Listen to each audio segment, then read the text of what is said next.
എന്നെ വിടും. മീകായലിനെ കണ്ട മാത്രമേ പൂച്ചയെ കണ്ട എലിയെ പോലെ പിശാചുമാണ്. അങ്ങനെ മോശം പിടിച്ചെങ്കിൽ നമ്മളെ വിടുവോ സാധാരണ? കാരണം ഇവന്റെ തല കഴിഞ്ഞ് വേണം നമ്മൾ പോകാൻ. നമുക്ക് പോരാട്ടമുള്ള ജനരക്തങ്ങളോടല്ല, വാഴ്ചകളോടും അധികാരങ്ങളോടും സ്വർലോകത്തിലെ ദുഷ്ടാത്മസേനകളോടുമാണ്. അവിടം കഴിഞ്ഞ് വേണം നമുക്ക് പോകാൻ. അങ്ങനെ വരുമ്പോൾ അവിടെ നിൽക്കുന്ന സാത്താൻ അണിയണിയായിട്ട് വിളിക്കും, ഏരിയാമേ നീ പോണ്ട, നീ എന്റേതല്ലേ, നീ താൻ പറയും. ആറൊന്നും ധരിക്കുകയില്ലെങ്കിലും തൊടല് പോലെ ഇത് വിട്ടുകൊണ്ട് വിൽക്കാൻ കൊണ്ടുപോയതാ ഏരിയാമ്മ പണ്ട. ഇങ്ങോട്ട് വന്നപ്പോൾ മഴ പോലെ വന്നേ ഉള്ളൂ, നീ എന്റേതാ, നീ പോകണമെന്ന് കാട്ടാക്കി. ചാക്കത്തിനെ പിടിച്ച്, ചാക്കത്ത് നീ പോകണ്ട, നീ എന്തിനാ പോകുന്നത്, നീ എന്റെ അല്ലേടാ എന്ന് കുടലിലേക്ക് പിടിച്ചാൽ അവന് പറയാൻ ഒത്തിരി റീസൺ കാണും. മോശം പിടിച്ചെങ്കിൽ നമ്മളെ വിടുവോ? അതുകൊണ്ട് ദൈവം കരുണയും സ്നേഹവാനുമായതുകൊണ്ട് ഗബ്രിയേലിനെയും കൂടെ കൂട്ടിയാണ് വരുന്നത്.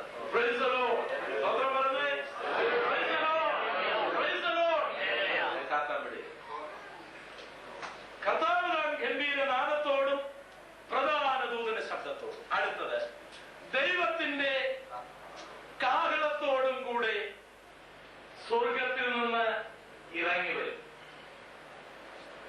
ഇനി അടുത്തതായിട്ട് ദൈവത്തിന്റെ കാഹളമാണ്.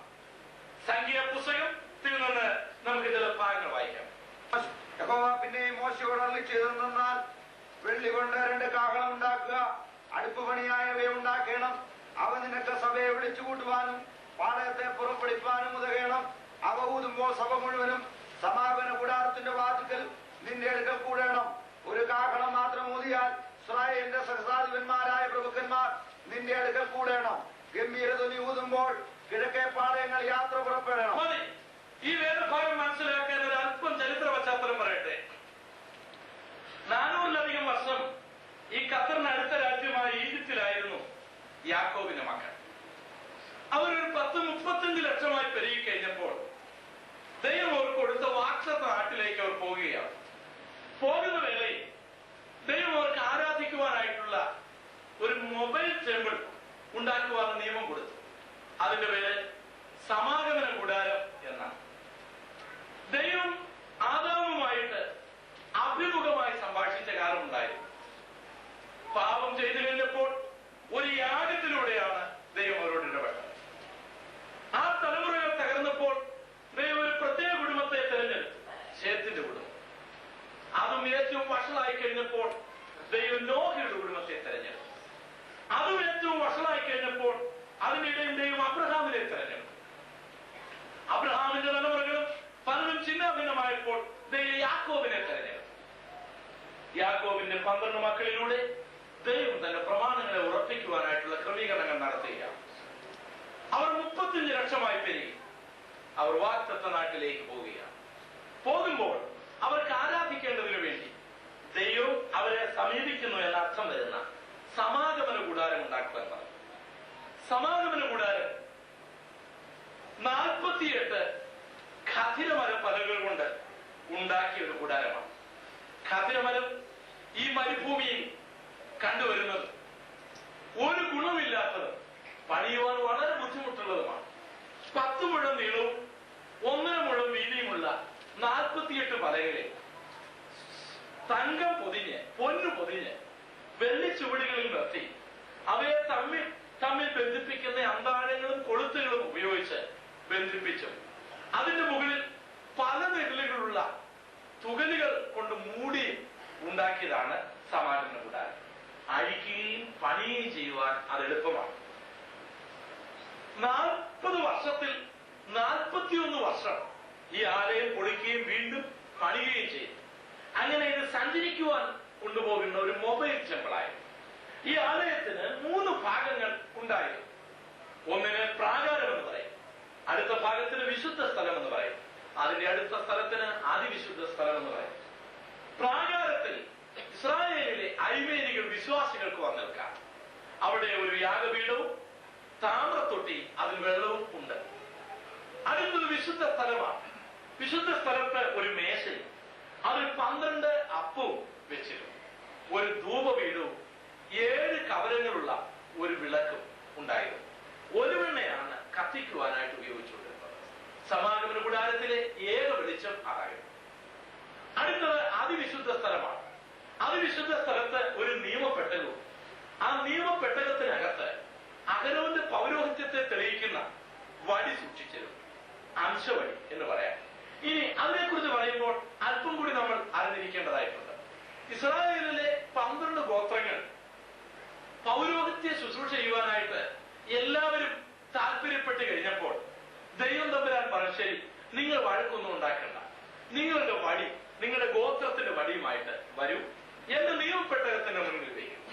അത് തളർത്ത ബഥാങ്ക പൂക്കുന്നത് ആരുടേതോ അവരെ ഞാൻ ശുശ്രൂഷയ്ക്കായി തെരഞ്ഞെടുത്തിരിക്കുന്നു എന്ന് നിങ്ങൾ അറിയുകയും എന്ന് പറഞ്ഞു. ഇത് നമുക്ക് പഴയ നിയമത്തിൽ വായിക്കാവുന്നതാണ്. അങ്ങനെ ഈ യാക്കോബിന്റെ മക്കളായ ലേവിയും രൂബേനും ഗാദും നഫ്താലിയും തുടങ്ങിയ പല ഈ ഗോത്രപിതാക്കന്മാർ അവരുടെ 12 വടികൾ അവിടെ കൊണ്ടുവച്ചു. അത്ഭുതമെന്ന് പറയട്ടെ, ലേവി ഗോത്രത്തിന്റെ വടി തളർത്തു, ബഥാംക കായ്ച്ചു, അത് പൂത്തു.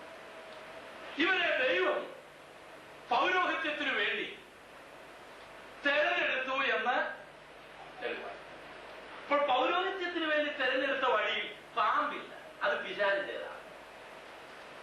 പൗരോഹിത്യത്തിന് വേണ്ടി തെരഞ്ഞെടുത്ത വടി എന്ന് പറയുന്നത് പച്ചലകളും തളുത്തതുമാണ്, അത് ഉണങ്ങിയതേ അല്ല.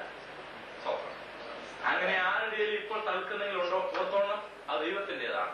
പാമ്പ് കണ്ടാൽ ഓർത്തോണം, അത് പഴയ പാമ്പാണ്. അങ്ങനെ ഈ വടി, പിന്നെ മണ്ണ ഇട്ട് വെച്ചിരുന്ന പൊൻപാത്രം. മണ്ണ എന്ന് പറയുന്നത് ദൈവം അവർക്ക് കൊടുക്കാൻ പൊഴിച്ചു കൊടുത്ത ഭക്ഷണ സാധനമാണ് മണ്ണ. ദൈവം കൊടുത്ത കൽപ്പനകൾ, 10 കൽപ്പനകൾ എഴുതിയ 2 കൽപ്പലകൾ ഇത് വെച്ചിട്ട് ഒരു സ്വർണ്ണ ഷീറ്റ് കൊണ്ട് മൂടിയിരുന്നു. അതിന് കൃപാസനം എന്നാണ് പറയുന്നത്. ആ അതിവിശുദ്ധ സ്ഥലത്ത് വർഷത്തിൽ ഒരിക്കൽ മാത്രമേ ഇസ്രായേലിന്റെ മഹാപുരോഹിതൻ കൂടും. ഇസ്രായേലിന്റെ പൗരോഹിത്യത്തെ കുറിച്ച് നമ്മൾ പഠിക്കുമ്പോൾ അവരുടെ പൗരോഹിത്യത്തിൽ ചില നിയമങ്ങളുണ്ട്. ഒന്നാമതായിട്ട് അവർ അബ്രഹാമിന്റെ മകനായിരിക്കണം, പോരാ ഇസ്ഹാക്കിന്റെ മകനായിരിക്കണം. കാരണം അബ്രഹാം ഇസ്ഹാക്കിനെ കൂടാതെ മക്കളുണ്ട്.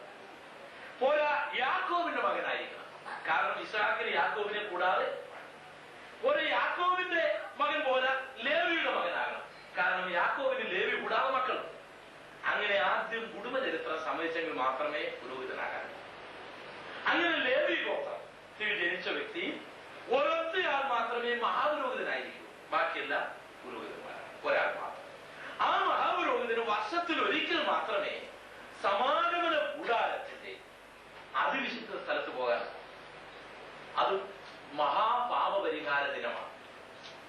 ഇനി ഈ യാത്ര ചെയ്യുന്ന ഇസ്രായേൽ മക്കൾ ഈ ദൈവത്തിന്റെ സമാഗമന കൂടാരത്തിന്റെ കിഴക്കും വടക്കും പടിഞ്ഞാറും തെക്കുമായിട്ട് 4 കൊടിയുടെ കീഴിൽ, കാളയുടെ രൂപത്തിൽ ഉള്ളൊരു കൊടിയുടെ, മനുഷ്യരൂപത്തിൽ ഉള്ളൊരു കൊടിയുടെ, കഴുകിന്റെ രൂപത്തിൽ ഉള്ള ഒരു കൊടിയുടെ, സിംഹത്തിന്റെ രൂപത്തിൽ ഉള്ള ഒരു കൊടിയുടെ കീഴിൽ 3 ഗോത്രങ്ങളായിട്ട് അണിയണിയായിട്ട് മിലിറ്ററിക്കാർ കൂടാരം അടിക്കുന്നത് പോലെ അടിച്ച് താമസിക്കണം. അതിന് പാളയം എന്ന് പറയും.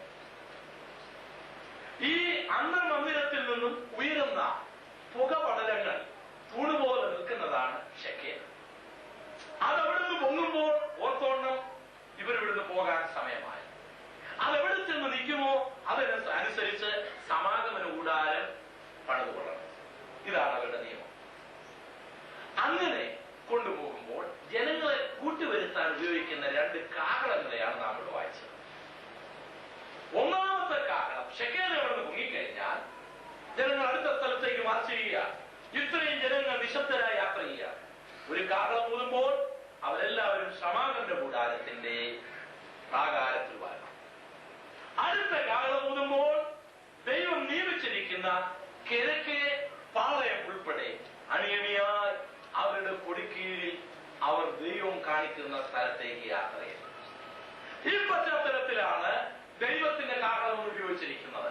ദൈവത്തിന്റെ കാഹളം പഴയ നിയമകാലങ്ങളിൽ ഒരു സ്ഥലത്ത് നിന്നും മറ്റൊരു സ്ഥലത്തേക്ക് പുറപ്പെടേണ്ടതിന് ഉപയോഗിച്ചു. കർത്താവ് ഗംഭീരനാദത്തോടുകൂടെ പ്രധാന ദൂതന്റെ ശബ്ദത്തോടെ ദൈവത്തിന്റെ കാഹളത്തോടെയും കൂടെ യേശു വരുന്നതിന്റെ കാരണം കർത്താവിന്റെ ശബ്ദത്തിൽ മരിച്ചവർ ഉയർത്തെഴുന്നേൽക്കും. പ്രധാന ദൂതന്റെ സാന്നിധ്യത്തിൽ ആകാശത്തിലെ സാത്താന്യ കോട്ടകൾ മാറി വഴിവിയതാണ്. ദൈവത്തിന്റെ കാഹളത്തിൽ നാം കർത്താവിന്റെ അടുക്കിലേക്ക് എടുക്കപ്പെടുവാനുള്ള സിഗ്നൽ പച്ചക്കൊടി കാണിക്കും. നാം കർത്താവിന്റെ സന്നിധിയിലേക്ക് എടുക്കും. Praise the Lord. കർത്താവ് താൻ ഗംഭീരനാദത്തോടും പ്രധാന ദൈവദൂതശബ്ദത്തോടും കർത്താവ് താൻ ഗംഭീരനാദത്തോടും പ്രധാന ദൈവദൂതശബ്ദത്തോടും സ്വർഗ്ഗത്തിൽ നിന്നിറങ്ങി വന്നിടുമ്പോൾ സ്വർഗ്ഗത്തിൽ നിന്നിറങ്ങി വന്നിടുമ്പോൾ എത്രയോ സന്തോഷം എത്രയോ സന്തോഷം എത്രയോ സന്തോഷം മധ്യാകാശത്തിൽ. യേശുക്രിസ്തുവിന്റെ വരവിൽ കർത്താവ് താൻ ഗംഭീരനാദത്തോടും പ്രധാന ദൂതന്റെ ശബ്ദത്തോടും ദൈവത്തിന്റെ കാഹളത്തോടും കൂടി ഇറങ്ങി വരുവാൻ ഉപയോഗിക്കുന്ന ഈ ശബ്ദങ്ങൾ ഇതിനാണെന്ന് നാം ചിന്തിച്ചു കഴിഞ്ഞു. ഇനി എപ്പോഴാണ് കർത്താവ് വരുന്നത്? പലരും പറഞ്ഞിട്ടുണ്ട് യേശു ഇങ്ങനെ കാണിച്ചെന്നാണ് പറയുന്നത്. എന്ന് പറഞ്ഞാൽ അത് ഒരു വിരൽ അല്പം ഇങ്ങനെ കാണിച്ചതാണ്. രണ്ട് ദൈഹികം എന്ന് പറഞ്ഞാൽ 2000 യേശു ക്രിസ്തു 2000 വർഷത്തിനുള്ളിൽ വരുമോ? യേശു എപ്പോൾ വരും? ഇത് അനേക ആൾക്കാരുടെ ഒരു ചിന്തയാണ്. യേശു വരും വരും എന്നൊക്കെ പറഞ്ഞ് ഒരുങ്ങി എല്ലാം വിറ്റൊരുങ്ങിയിരുന്ന പുള്ളികളും ഒരു കാലത്തുണ്ടായിട്ടുണ്ട്. അതുപോലെ തന്നെ പണ്ട് ഈ സർക്കസ് ഒക്കെ ഉണ്ടായിരുന്ന സമയങ്ങളില് ആദ്യ കാലങ്ങളിലൊക്കെ ഈ ഭാരത സർക്കസിന്റെ ഒക്കെ ലൈറ്റ് ഇങ്ങനെ കറങ്ങുന്ന കണ്ട് അതാ വരുന്നതെന്നും പറഞ്ഞ് ചാടി ഓടിയ പുള്ളികളും ഉണ്ടായിരുന്നു. ആ പ്രത്യാശ ഉണ്ട്. അവരൊന്നും നമുക്ക് കുറ്റപ്പെടുത്താൻ ഒക്കെയുള്ളെങ്കിലും ആ പ്രത്യാശയുടെ ഉത്സാഹമാണ്. പണ്ട് കേരളത്തിൽ നിങ്ങൾ ഓർക്കുന്നുണ്ട് സർക്കസിന്റെ ലൈറ്റ് ഇങ്ങനെ കറങ്ങിയായിരിക്കും അടിക്കുന്നത്. അങ്ങനെ ആൾക്കാരുണ്ട്. നമ്മുടെ കേരളക്കാരിൽ ഭക്തനായ ഒരു മനുഷ്യനുണ്ടായിരുന്നു. അഞ്ചര വേദം എന്ന് പറയുന്ന ഒരു വേദക്കാരൻ നിങ്ങൾക്കറിയാമല്ലോ. 5.5 വർഷം കൊണ്ട് യേശു വരും എന്ന് അവർ പഠിപ്പിച്ചത്. വിദ്വാൻ കൊട്ടിച്ചത്, ഭക്തനായ മനുഷ്യൻ, നിഷ്കളങ്കനായ മനുഷ്യൻ, ദൈവത്തിന്റെ ഭക്തൻ. പക്ഷെങ്കിൽ ഒരു പ്രവാചകൻ തന്നെ കൽപ്പിച്ചത് കൊണ്ട് താരതമ്യം വിശ്വസിച്ചു. അതിന്നും ഉണ്ട്. അത് വേറെ ദുരുപദേശ സംഘടനയായി മാറി. യഹോസാക്ഷികൾ പറയുന്നത് കർത്താവ് വന്നെന്നാണ്. കർത്താവ് ഓൾറെഡി വന്നിപ്പോൾ സഹസ്രാബ്ദം നടക്കുകയാണ്. സഹസ്രാബ്ദമാണല്ലോ കഴിഞ്ഞ പ്രാവശ്യം കുവൈത്തിൽ നടന്നത്. അങ്ങനെ ഇപ്പോൾ സഹസ്രാബ്ദം നടക്കുകയാണ്. ചിലരെ സംബന്ധിച്ചിടത്തോളം അങ്ങനെ വരുന്നൊരു പരിപാടിയേ ഇല്ല. ഇവിടെ അങ്ങ് ജീവിക്കുക സൂഹിക്കുക എന്നുള്ളതല്ലാതെ വേറെ. യേശു എപ്പോൾ വരും? യേശു എപ്പോൾ വരും? നമുക്ക് ബൈബിളിലേക്ക് തന്നെ തിരിയാം. മത്തായിയുടെ സുവിശേഷം 24-ാം അധ്യായം 36-ാം വാക്യം നമുക്ക് വായിക്കാം. ആ നാളും നാഴികയും സംബന്ധിച്ചോ എന്റെ പിതാവ് മാത്രമല്ലാതെ ആരും സ്വർഗത്തിലെ ദൂതന്മാരും പുത്രനും കൂടെ അറിയുന്നില്ല. യേശുവിന്റെ വരവിനെ സംബന്ധിച്ചിടത്തോളം നാളും നാഴികയും ആരും അറിയുന്നില്ല. പിന്നെ ആർക്കെങ്കിലും വെളിപ്പെട്ടാൽ ഓർത്തോണം അത് വിളിച്ചത് തന്നെ. സ്വതന്ത്രം ദൈവത്തിന്റെ വചനത്തിൽ വളരെ വ്യക്തമായി പറഞ്ഞിരിക്കുന്നു. ആ നാഴികയും നാളും ആർക്കും അറിഞ്ഞുകൂടാ. ആർക്കും അറിഞ്ഞുകൂടാ. അത് ദൈവം രഹസ്യമായി വെച്ചിരിക്കുന്ന കാര്യമാണ്. ഇല്ലേ? ഇന്ന് ഞങ്ങള് ബ്രദറുമായിട്ട് സംസാരിച്ചപ്പോൾ ഒരു രസകരമായ ഒരു കാര്യം പറഞ്ഞു. കർത്താവ് എളുപ്പം വരാൻ കാരണം ഇപ്പൊ അമേരിക്ക കർത്താവ് വന്നെങ്കിൽ ഇപ്പൊ ഈ ടെലികമ്മ്യൂണിക്കേഷൻ ഒക്കെ വർദ്ധിച്ചുകൊണ്ട് എളുപ്പം ഫോൺ തിരക്കി കർത്താവ് വന്നിട്ടുണ്ട് ഒരുങ്ങിക്കോളാൻ പറഞ്ഞ 5 മിനിറ്റിനുള്ളിൽ എല്ലാവരും കുട്ടപ്പന്മാരായിട്ടിരിക്കും. ഇല്ലേ? അങ്ങനൊന്നും അറിയിക്കാതെയാണ് കർത്താവ്. ആ നാളും നാഴികയും ആരും അറിയുന്നില്ല.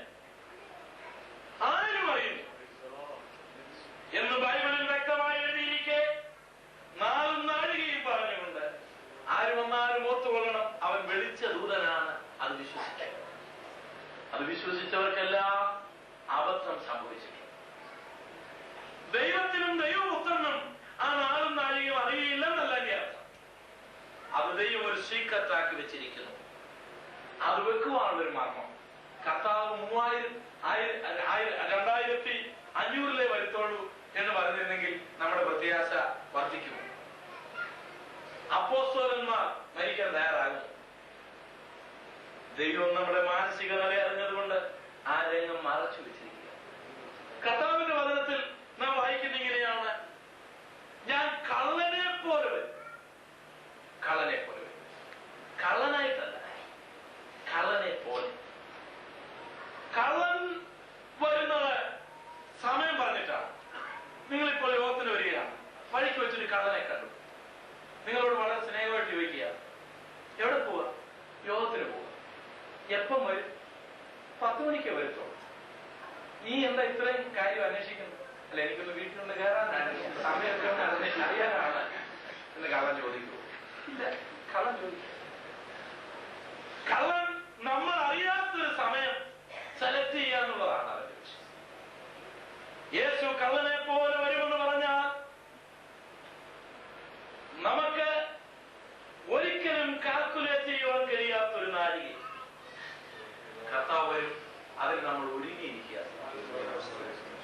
ഇനി കള്ളൻ വരുന്നത് എന്തെങ്കിലും വലിച്ചതും പഴഞ്ഞിട്ട് വെറുക്കാനുമാണ്? അല്ല, കള്ളൻ വന്നാൽ അവന് കിട്ടാവുന്നതിൽ ഏറ്റവും നല്ലത് കൊണ്ടുപോകാൻ.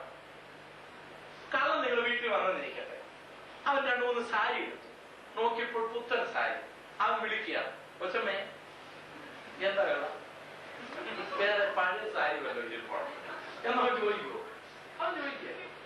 അവൻ ഏറ്റവും വിദഗ്ധമായി തട്ടിക്കൊണ്ടുപോകുക എന്നുള്ളതാണ്. തിരുനക്കര മൈതാനത്ത് ഒരു ഉത്സവം നടക്കുമ്പോൾ ഒരു ചെറുപ്പക്കാരൻ ഒരമ്മച്ചിയുടെ അടുക്കൽ വന്നു. അപ്പോൾ ആഭരണമൊക്കെ ധരിച്ചിരിക്കുകയാണ്. അമ്മച്ചിയോട് പറഞ്ഞു, അമ്മച്ചി, കാലും കഴുത്ത് മുറിക്കുന്ന കാലം നാടകം തുടങ്ങുമ്പോൾ ലൈറ്റെല്ലാം ഓഫാകും. നിങ്ങൾ ഈ കുണുക്കുമൊക്കെ ചാർത്തിക്കൊണ്ടിരുന്നാൽ തല കണ്ടിച്ചോണ്ട് പോയി. ഇതൊക്കെ ഉരി മടക്കി മുറുക്കാൻ മതി വല്ലതും ഉണ്ടെങ്കിൽ വെക്കാൻ പറഞ്ഞു. ശരിയല്ലേ? ലൈറ്റ് ഓഫ് ആയി കഴിഞ്ഞാൽ കള്ളം വരുമെന്ന് പറയും. ഇവരെടുക്കുന്ന ഈ കമ്മലും മാലയെല്ലാം ഒരു മുറുക്കാൻ വെച്ചു, മടി വെച്ചു. മടിയിൽ ഇങ്ങനെ ചെറുപ്പോ എന്നെ അമ്മച്ചി ഈ മടി ഇങ്ങനെ പൊങ്ങിയിരുന്നാൽ ഇത് എടുത്തോണ്ട് പോകില്ലേ? ഒരു കള്ളം വന്നാൽ ഇത് ഇങ്ങനെ എടുത്തോണ്ട് പോയാൽ എന്ത് ചെയ്യുമെന്ന് പറഞ്ഞാൽ അവനെ നോക്കി. പിന്നെ അമ്മച്ചിക്ക് മനസ്സിലായി, ഇവൻ അമ്മച്ചിയെ കൊണ്ട് തന്നെ അരിപ്പിച്ച് മുറുക്കാൻ മുറിക്കകത്ത് വെപ്പിച്ച് ഒരിയോട് കൊണ്ടുപോയ ആളാണ്. ഇവിടെ കള്ളന്റെ ആ കൂർമ്മ ബുദ്ധി ഏറ്റവും വിലയേറിയതിനെ കൊണ്ടുപോകുവാൻ ആഗ്രഹിക്കുന്നില്ല. യേശു കള്ളനെ പോലെ വരുമെന്ന് പറയുന്നതിന്റെ അർത്ഥം എതിർ ക്രിസ്തുവിന്റെ കയ്യിൽപ്പെടാതെ, അവന്റെ കണ്ണിൽ കാണാതെ തന്റെ വിലയേറിയ മുത്താകുന്ന സഭയെ ആരും നനച്ചിരിക്കാതിരിക്കുന്ന സമയത്ത് തന്റെ അടുക്കിലേക്ക് കൊണ്ടുപോകാനാണ്. മർക്കോസിന്റെ സുവിശേഷം 13-ാം അധ്യായം 32-33 വാക്യങ്ങളിൽ നമുക്ക് ശക്തമായ ഒരു നിർദ്ദേശം തരുന്നുണ്ട്. ആ നാളും നാഴികയും സംബന്ധിച്ചോ പിതാവല്ലാതെ ആരും സ്വർഗത്തിലെ ദൂതന്മാരും പുത്രനും കൂടെ അറിയുന്നില്ല. ആ കാലം എപ്പോൾ എന്ന് നിങ്ങൾ അറിയാതെ സൂക്ഷിച്ചുകൊള്ളുവീൻ. ആ കാലം എപ്പോൾ എന്ന് നിങ്ങൾ അറിയാതിരിക്കുന്നത് കൊണ്ട് സൂക്ഷിച്ചുകൊള്ളുവീൻ. എപ്പോഴും ഒരുങ്ങിയിരിക്കുന്ന ആളെ കൊണ്ടുപോകാനാണ്. നാളെ 10 മണിക്കാണ് തങ്കമ്മയുടെ കല്യാണം. 10 മണി 9:45 എഴുന്നേറ്റിട്ടില്ല, പല്ല് തേച്ചിട്ടില്ല.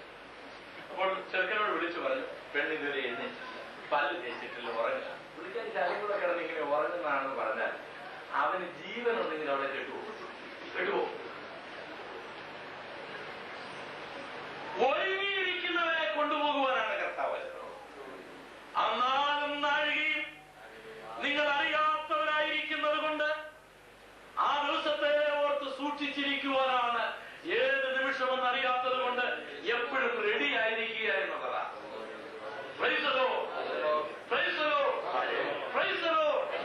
നമുക്ക് ആ സമയത്തെ കുറിച്ച് അറിഞ്ഞുകൂടാ. എബ്രായ ലേഖനം 10-ാം അധ്യായം 37-ാം വാക്യത്തിൽ നമുക്ക് അറിഞ്ഞുകൂടെങ്കിലും ഒരു പ്രത്യാശ പറയുന്നുണ്ട്. വായിക്കും. ഇനി എത്രയോ അല്പകാലം കഴിഞ്ഞിട്ട് വരുവാനുള്ളവൻ വരും, താമസിക്കുകയില്ല. ഇനി അല്പകാലം കഴിഞ്ഞിട്ട് വരുവാനുള്ളവൻ വരും, താമസിക്കുകയില്ല.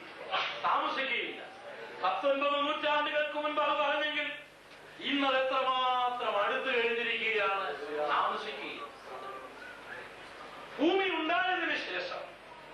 ഭൂമിയിൽ ഇതുവരെയും എത്താത്ത കിരണങ്ങളുണ്ട്. എന്ന് പറഞ്ഞാൽ ഒരു സെക്കൻഡിൽ 1,86,000 മൈൽ വേഗതയിൽ പ്രകാശകിരണങ്ങൾ സഞ്ചരിച്ചിട്ടും ഇതുവരെയും ഭൂമിയിൽ എത്താത്ത പ്രകാശകിരണങ്ങൾ ഉണ്ടെങ്കിൽ അതിന്റെ ഉറവിടം എത്രയോ കോടി മൈലുകൾക്ക് അകലെയാണ്. അതെ, എന്നാൽ കണ്ണുവെക്കുന്നതിന് മുൻപേ തന്റെ ജനത്തെ ചേർക്കുവാൻ യേശുവെ താമസിക്കുകയില്ല. പ്രകാശത്തിനപ്പുറമായ വേഗതയിൽ തന്റെ ജനത്തെ ചേർക്കുവാൻ യേശു. വെളിപ്പാട് പുസ്തകം 22:20 വേദപുസ്തകം ഉപസംഹരിക്കുന്നതന്നെ ഇതാ ഞാൻ വേഗം വരും. ഇത് സാക്ഷീകരിക്കുന്നവൻ അതെ ഞാൻ വേഗം വരുന്നു എന്ന് അരുളി ചെയ്യുന്നു. ഇത് സാക്ഷീകരിക്കുന്നവൻ ബൈബിൾ ഉപസംഹരിക്കുകയാണ്. ആദ്യം ദൈവം ആകാശവും ഭൂമിയും സൃഷ്ടിച്ചു എന്ന് തുടങ്ങി. ബൈബിളിന്റെ അവസാനത്തെ ഗ്രന്ഥമായ അപ്പോക്കാലിപ്സ് അതിന്റെ അവസാനത്തെ കുത്തുരുവാൻ തുടങ്ങുന്നതിന് മുമ്പുള്ള മെസ്സേജ് ഇതാണ്: ഇതാ ഞാൻ വേഗം വരും. ആദ്യത്തെ മനുഷ്യൻ കേട്ട ആദ്യത്തെ പ്രസംഗം സ്ത്രീയുടെ സന്തതി വരുന്നു. ഭൂമിയുടെ ചരിത്രത്തിൽ, ലോക ചരിത്രത്തിലെ ആദ്യത്തെ മനുഷ്യൻ അവന്റെ കാതുകൊണ്ട് കേട്ടത് യേശുവിനെ കുറിച്ചുള്ള പ്രസംഗമായിരുന്നു. യേശു വരും, സ്ത്രീയുടെ സന്തതിയായി വരും, ഭാവിയെ രക്ഷിക്കുവാൻ വരും, ഭൂമിയെ ഭരിക്കുവാൻ വരും, ന്യായം വിധിക്കുവാൻ വരും. ബൈബിൾ അവസാനിപ്പിക്കുന്നത് അഥവാ വെളിപ്പാട് പുസ്തകത്തിൽ ഇതിന്റെ ഗ്രന്ഥകർത്താവ് തന്നെ, ദൈവം തന്നെ പറയുക, ഇതാ ഞാൻ വേഗം വരുന്നു. പ്രവാചകന്മാർ പറഞ്ഞതുപോലെ, അപ്പോസ്തലന്മാർ പറഞ്ഞതുപോലെ, നിങ്ങളുടെ പ്രത്യാശ പോലെ ഞാൻ വേഗം വരും. യേശു വരുന്നേ, പൊന്നേശു വരുന്നേ, വരവേലായി തൻ വചനം പോലെ ഒരുങ്ങിടുന്നു, വരവേലായി തൻ വചനം പോലെ ഒരുങ്ങിടുന്നു.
സ്വർഗത്തിൽ നിന്നാണ് താൻ ഇറങ്ങി വരുന്നത്.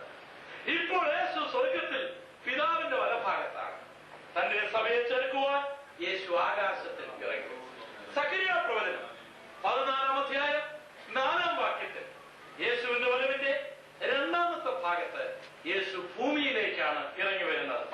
അന്നാളിൽ അവന്റെ കാൽ യെരൂശലേമിനെതിരെ കിഴക്കുള്ള ഒലിവുമലയിൽ നിൽക്കും. അന്നാളിൽ യേശുവിന്റെ കാൽ യെരൂശലേമിനെതിരെ കിഴക്കുള്ള ഒലിവുമലയിൽ നിൽക്കും. അടുത്ത ഒലിവുമല കിഴക്ക് പടിഞ്ഞാറായി നടുവേ പിളർന്നു പോകും. ഒലിവുമല കിഴക്ക് പടിഞ്ഞാറായി നടുവേ പിളർന്നു പോകും. ഇപ്പോൾ തന്നെ ഒരു സ്ഫോടനത്തിന് വേണ്ടി ഒരുങ്ങിക്കൊണ്ടിരിക്കുകയാണ്. വലിയൊരു ടൂറിസ്റ്റ് കോംപ്ലക്സ്, വലിയൊരു ഹോട്ടൽ ഉണ്ടാക്കുവാനായിട്ട് ഒലിവുമലയിൽ പ്ലാനിട്ടവർ അവരുടെ പദ്ധതി ഉപേക്ഷിച്ച് കിടക്കും. കാരണം അതിനെ ഭൂമിശാസ്ത്രപരമായി പഠിച്ചപ്പോൾ ഒലിവുമലയ്ക്കുള്ളിൽ നിന്നും ഒരു വലിയ മുഴക്കം കേൾക്കാം. ഇന്നല്ലെങ്കിൽ നാളെ അത് പിളർന്നു പോകും, അത് തകർന്നു പോകും എന്നറിയാവുന്നത് കൊണ്ട് അവർ ആ പദ്ധതി ഉപേക്ഷിക്കുകയാണ് ചെയ്തത്. എന്ന് പറഞ്ഞാൽ ഞാൻ ഞാനിപ്പോൾ ഈ സംസാരിക്കുന്ന വേളയിൽ ഒലിവുമല രണ്ടായി പിളർന്നു പോകേണ്ടതിനു വേണ്ടി അതിങ്ങനെ മൂടിക്കൊണ്ടിരിക്കുന്ന സമയമാണ്. കർത്താവിന്റെ പാദം ചവിട്ടിയാൽ മാത്രമായി അവിടെ യേശു മാത്രമല്ല തന്റെ സകല വിശുദ്ധന്മാരുമായിട്ട് കടന്നു. ഇനി ഇത്രയും സമയം നമ്മൾ ചിന്തിച്ചത് നമ്മുടെ കർത്താവിന്റെ വരവൊക്കെയാണ്. ഇനി അതിന് നാം എന്ത് ചെയ്യണം? തിരുവല്ലായിൽ ഒരു ഭ്രാന്തൻ ഉണ്ടായിരുന്നു. അയാൾ ഭ്രാന്തനാണെങ്കിലും പറയുന്നതിൽ വളരെ രസകരമാണ്. ഇപ്പോൾ അദ്ദേഹം ഉണ്ടോ എന്ന് എനിക്ക് അറിഞ്ഞുകൂടാ. കുരിശും തൊട്ടിയിലൊക്കെ ചെന്നിട്ട് താൻ ഇങ്ങനെ പറയും, ദൈവമേ നീ പരിശുദ്ധനാകുന്നു. അത് പറഞ്ഞു, ഇവിടെ ദൈവം പരിശുദ്ധനാ, അതിന് നിനക്കെന്താണ്? അതിന് നിനക്കെന്നാ? നീ ദൈവമായിട്ടുള്ള ബന്ധം? ഇങ്ങനെ പറയുമായിരുന്നു. ഇതുപോലെ കർത്താവ് വരുന്നു എന്നൊക്കെ പറഞ്ഞിട്ട് കർത്താവ് നമ്മളുമായിട്ടുള്ള ബന്ധമല്ല. അതിന് നമ്മൾ എന്ത് ചെയ്യണം? കർത്താവ് വരുമ്പോൾ നമുക്കെങ്ങനെ പോകാം? ഒരു സത്യം ഞാൻ പറയാം. കർത്താവ് വരുമ്പോൾ കർത്താവിന്റെ വരവിനെ കുറിച്ച് പ്രസംഗിച്ചവരും അതിൽ ആവേശം കൊണ്ടവരും പലരും ഇവിടെ തന്നെ കാണുമെന്നുള്ളതിന് യാതൊരു സംശയമില്ല. അത് നമുക്ക് സംഭവിക്കാതിരിക്കാൻ കർത്താവിന്റെ വരവിൽ പോകുവാൻ എന്ത് ചെയ്യണം എന്നുകൂടെ നാം അറിഞ്ഞിരിക്കുന്നത് നല്ലതാണ്. എബ്രായ ലേഖനം 10-ാം അധ്യായം 24-ാം വാക്യം. ചിലർ ചെയ്യുന്നത് പോലെ നമ്മുടെ സഭായോഗങ്ങളെ ഉപേക്ഷിക്കാതെ തമ്മിൽ പ്രബോധിപ്പിച്ചുകൊണ്ട് സ്നേഹത്തിനും സൽപ്രവർത്തികൾക്കും ഉത്സാഹം വർദ്ധിപ്പാൻ അന്വേഷണം സൂക്ഷിച്ചുകൊള്ളുക. നാൾ സമീപിക്കുന്നു എന്ന് കാണുന്തോറും അത് അധികമായി ചെയ്യേണ്ടതാകുന്നു. നാൾ സമീപിക്കുന്നു എന്ന് തോന്നുന്തോറും, യേശുവിന്റെ വരവ് അടുത്തിരിക്കുന്നു എന്ന് തോന്നുന്തോറും ഞാനും നിങ്ങളും ചെയ്യേണ്ട കാര്യങ്ങൾ സ്നേഹം, സൽപ്രവൃത്തി, പ്രബോധനം, സഭായോഗം, ഈ കാര്യത്തിൽ വർദ്ധിച്ചു വരെ. ചിലർ ചെയ്യുന്നത് പോലെ സഭായോഗങ്ങളെ ഉപേക്ഷയായി വിചാരിക്കരുത്. ഇന്ന് പലരെയും സംബന്ധിച്ചിടത്തോളം എല്ലാത്തിനും സമയമുണ്ടെങ്കിൽ സ്നേഹത്തിന് സമയമില്ല, സൽപ്രവർത്തിക്ക് സമയമില്ല, സഭായോഗത്തിന് സമയമില്ല, ബാക്കി എല്ലാത്തിനും സമയമുണ്ട്. യേശുവിന്റെ വരവിൽ പോകുവാൻ ആഗ്രഹിക്കുന്നവർ ഇത് വർദ്ധിപ്പിക്കട്ടെ. ആഴ്ചയിൽ 2 സഭായോഗം കൂടാൻ കഴിയുമെങ്കിൽ 2 സഭായോഗം കൂടുന്ന നല്ലത് തന്നെ. ഞാൻ ഒരു അമ്മച്ചിയെ കണ്ടു. എന്റെ പ്രവർത്തന മേഖലയിലാണ്. അപ്പൊ ഞാൻ അമ്മച്ചി യോഗത്തിന് വിളിച്ചപ്പോൾ അമ്മച്ചി എന്നോട് പറഞ്ഞു, എന്റെ ഉപദേശി, എനിക്ക് യോഗത്തിന് വരാൻ താല്പര്യമുണ്ട്, പക്ഷെ സമയം കിട്ടുന്നില്ല. കുഞ്ഞുങ്ങളെ നോക്കണം, കന്നുകാലിയെ നോക്കണം, വീട്ടിലുള്ളവർക്ക് ഭക്ഷണം ഉണ്ടാക്കണം, പിന്നെ ഇതെല്ലാം കഴിയുമ്പോൾ എനിക്ക് സമയം കിട്ടുകയില്ല. വളരെ ദയനീയമായിട്ട് ഈ അമ്മച്ചി പറഞ്ഞപ്പോൾ ഞാൻ ഓർത്തു, ദൈവമേ ഇവരോട് എന്ത് മറുപടിയാണ് പറയേണ്ടത്? എനിക്ക് ദൈവം ഒരു മറുപടി തന്നു. ഞാൻ പറഞ്ഞു, ശരി അമ്മച്ചി, കുഞ്ഞുങ്ങളെ നോക്കണ്ടേ? പിന്നെ അമ്മച്ചി പ്രത്യുത്തരം പറഞ്ഞു, കന്നുകാലി നോക്കണ്ടേ? നോക്കണ്ടേ. വീട്ടിലുള്ളവർക്ക് ഭക്ഷണം ഉണ്ടാക്കണ്ടേ? നിശ്ചയമായിട്ടും ഉണ്ടാക്കണം. പിന്നെ ഇതെല്ലാം തന്ന ദൈവത്തെ അല്ലാതെ നമുക്കാരെ ഉപേക്ഷിക്കാൻ കഴിയുന്നത്? അമ്മച്ചി ചെയ്താട്ടെ എന്ന് പറഞ്ഞ് ഞാൻ അറിഞ്ഞു.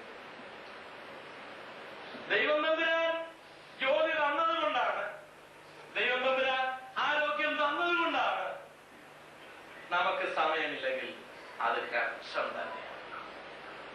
അത് ദൈവത്തിന് നിമിഷ നേരം കൊണ്ട് എടുത്തു കളയുവാനും കഴിയും. ഭയത്തോടൊരു കാര്യം ഞാൻ പറയട്ടെ, ഇവിടെ നിന്ന് പൊങ്ങുന്ന ഓരോ പ്ലെയിനും ഏറ്റവും കുറഞ്ഞത് ഒരു 10 ശവപ്പെട്ടിയെങ്കിലും ആയിരിക്കും. ഏറ്റവും കുറഞ്ഞത് ഓരോ ദിവസവും ഇന്ത്യയിലേക്ക് അപകടങ്ങളെ മുഖാമുഖമായി നാം കണ്ടു. സ്വർഗത്തിലെ ദൈവം അതിൽ നിന്നെല്ലാം നമ്മെ വിടുവിച്ചു. ആ ദൈവത്തെ നിനക്ക് ആരാധിക്കുവാൻ സമയമില്ലെങ്കിൽ നിന്നെ പോലൊരു ഭാഗ്യദോഷി ഈ ഭൂമിയിൽ ജനിക്കാൻ. ചിലർ ചെയ്യുന്നത് പോലെ സഭായോഗത്തെ ഉപേക്ഷയായി വിചാരിക്കരുത്. എന്റെ സ്വന്തം സഹോദരന്റെ വിവാഹ ദിവസം ഒരു ആരാധനയുടെ ദിവസമായിരുന്നു. അദ്ദേഹം എന്നോട് പറഞ്ഞു, ഗോപാലകൃഷ്ണ, നീ എന്റെ കല്യാണത്തിന് വരണം. ഞാൻ പറഞ്ഞു, സാധ്യം, ആരാധനയ്ക്ക് ശേഷം വരാം, ആരാധനയ്ക്ക് ശേഷം വരാം. എന്റെ ജ്യേഷ്ഠന്റെ ആവശ്യത്തിൽ അഭിമാനം ഉണ്ടായത് മാത്രമേ ഉള്ളൂ അദ്ദേഹം എന്റെ കല്യാണത്തിന് പോകണം. എനിക്ക് മനസ്സിലായി അവനവന്റെ വിശ്വാസത്തിൽ നിൽക്കുന്നതാണ്.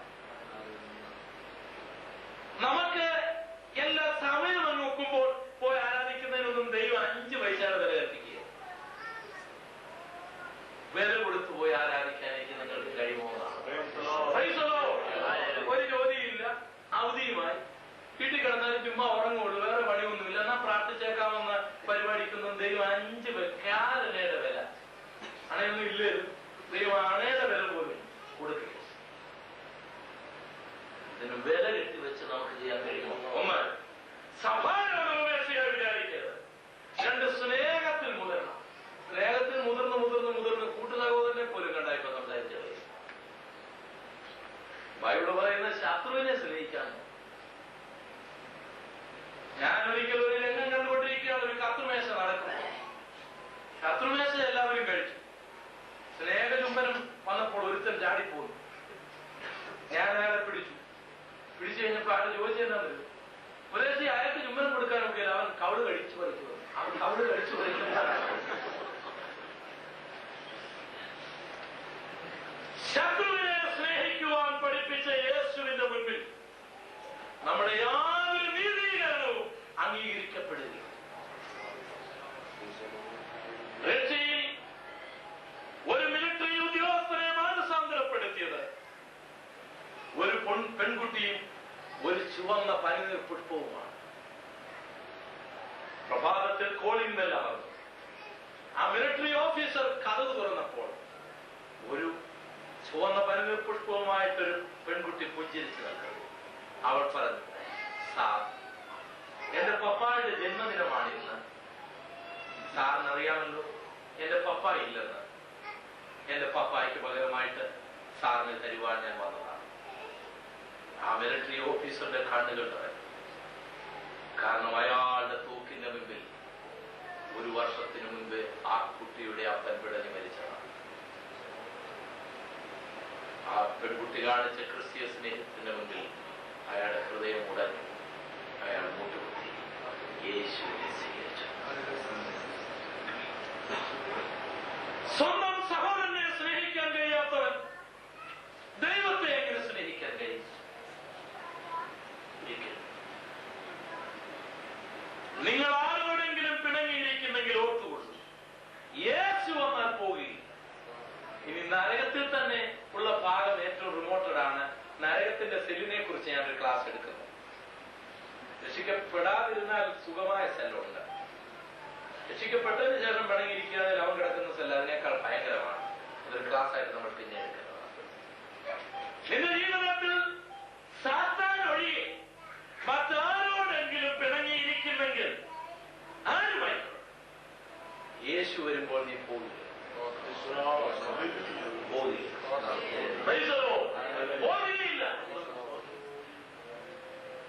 രാത്രി സൂര്യൻ ഉദിക്കുന്നതിന് മുൻപേ, ഉദയനക്ഷത്രം ഉദിക്കുന്നതിന് മുൻപേ യോഗത്തിന്റെ ഇടയ്ക്ക് തന്നെ എഴുന്നേറ്റ് പോയി ഫോണായാലും വിളിച്ച് നിരപ്പ് പ്രാപിക്കുന്ന നല്ലതാണ്. അല്ലെങ്കിൽ ഇപ്പോൾ വന്നാൽ പലതും പോകില്ല. ഇപ്പം വന്നാൽ പലതും പോകില്ല. പിണങ്ങിയിരിക്കുക പറഞ്ഞു. സ്നേഹത്തിൽ, സൽപ്രവൃത്തിയിൽ, പ്രബോധനത്തിൽ, സഭായോഗത്തിൽ വർദ്ധിച്ചു വരണം.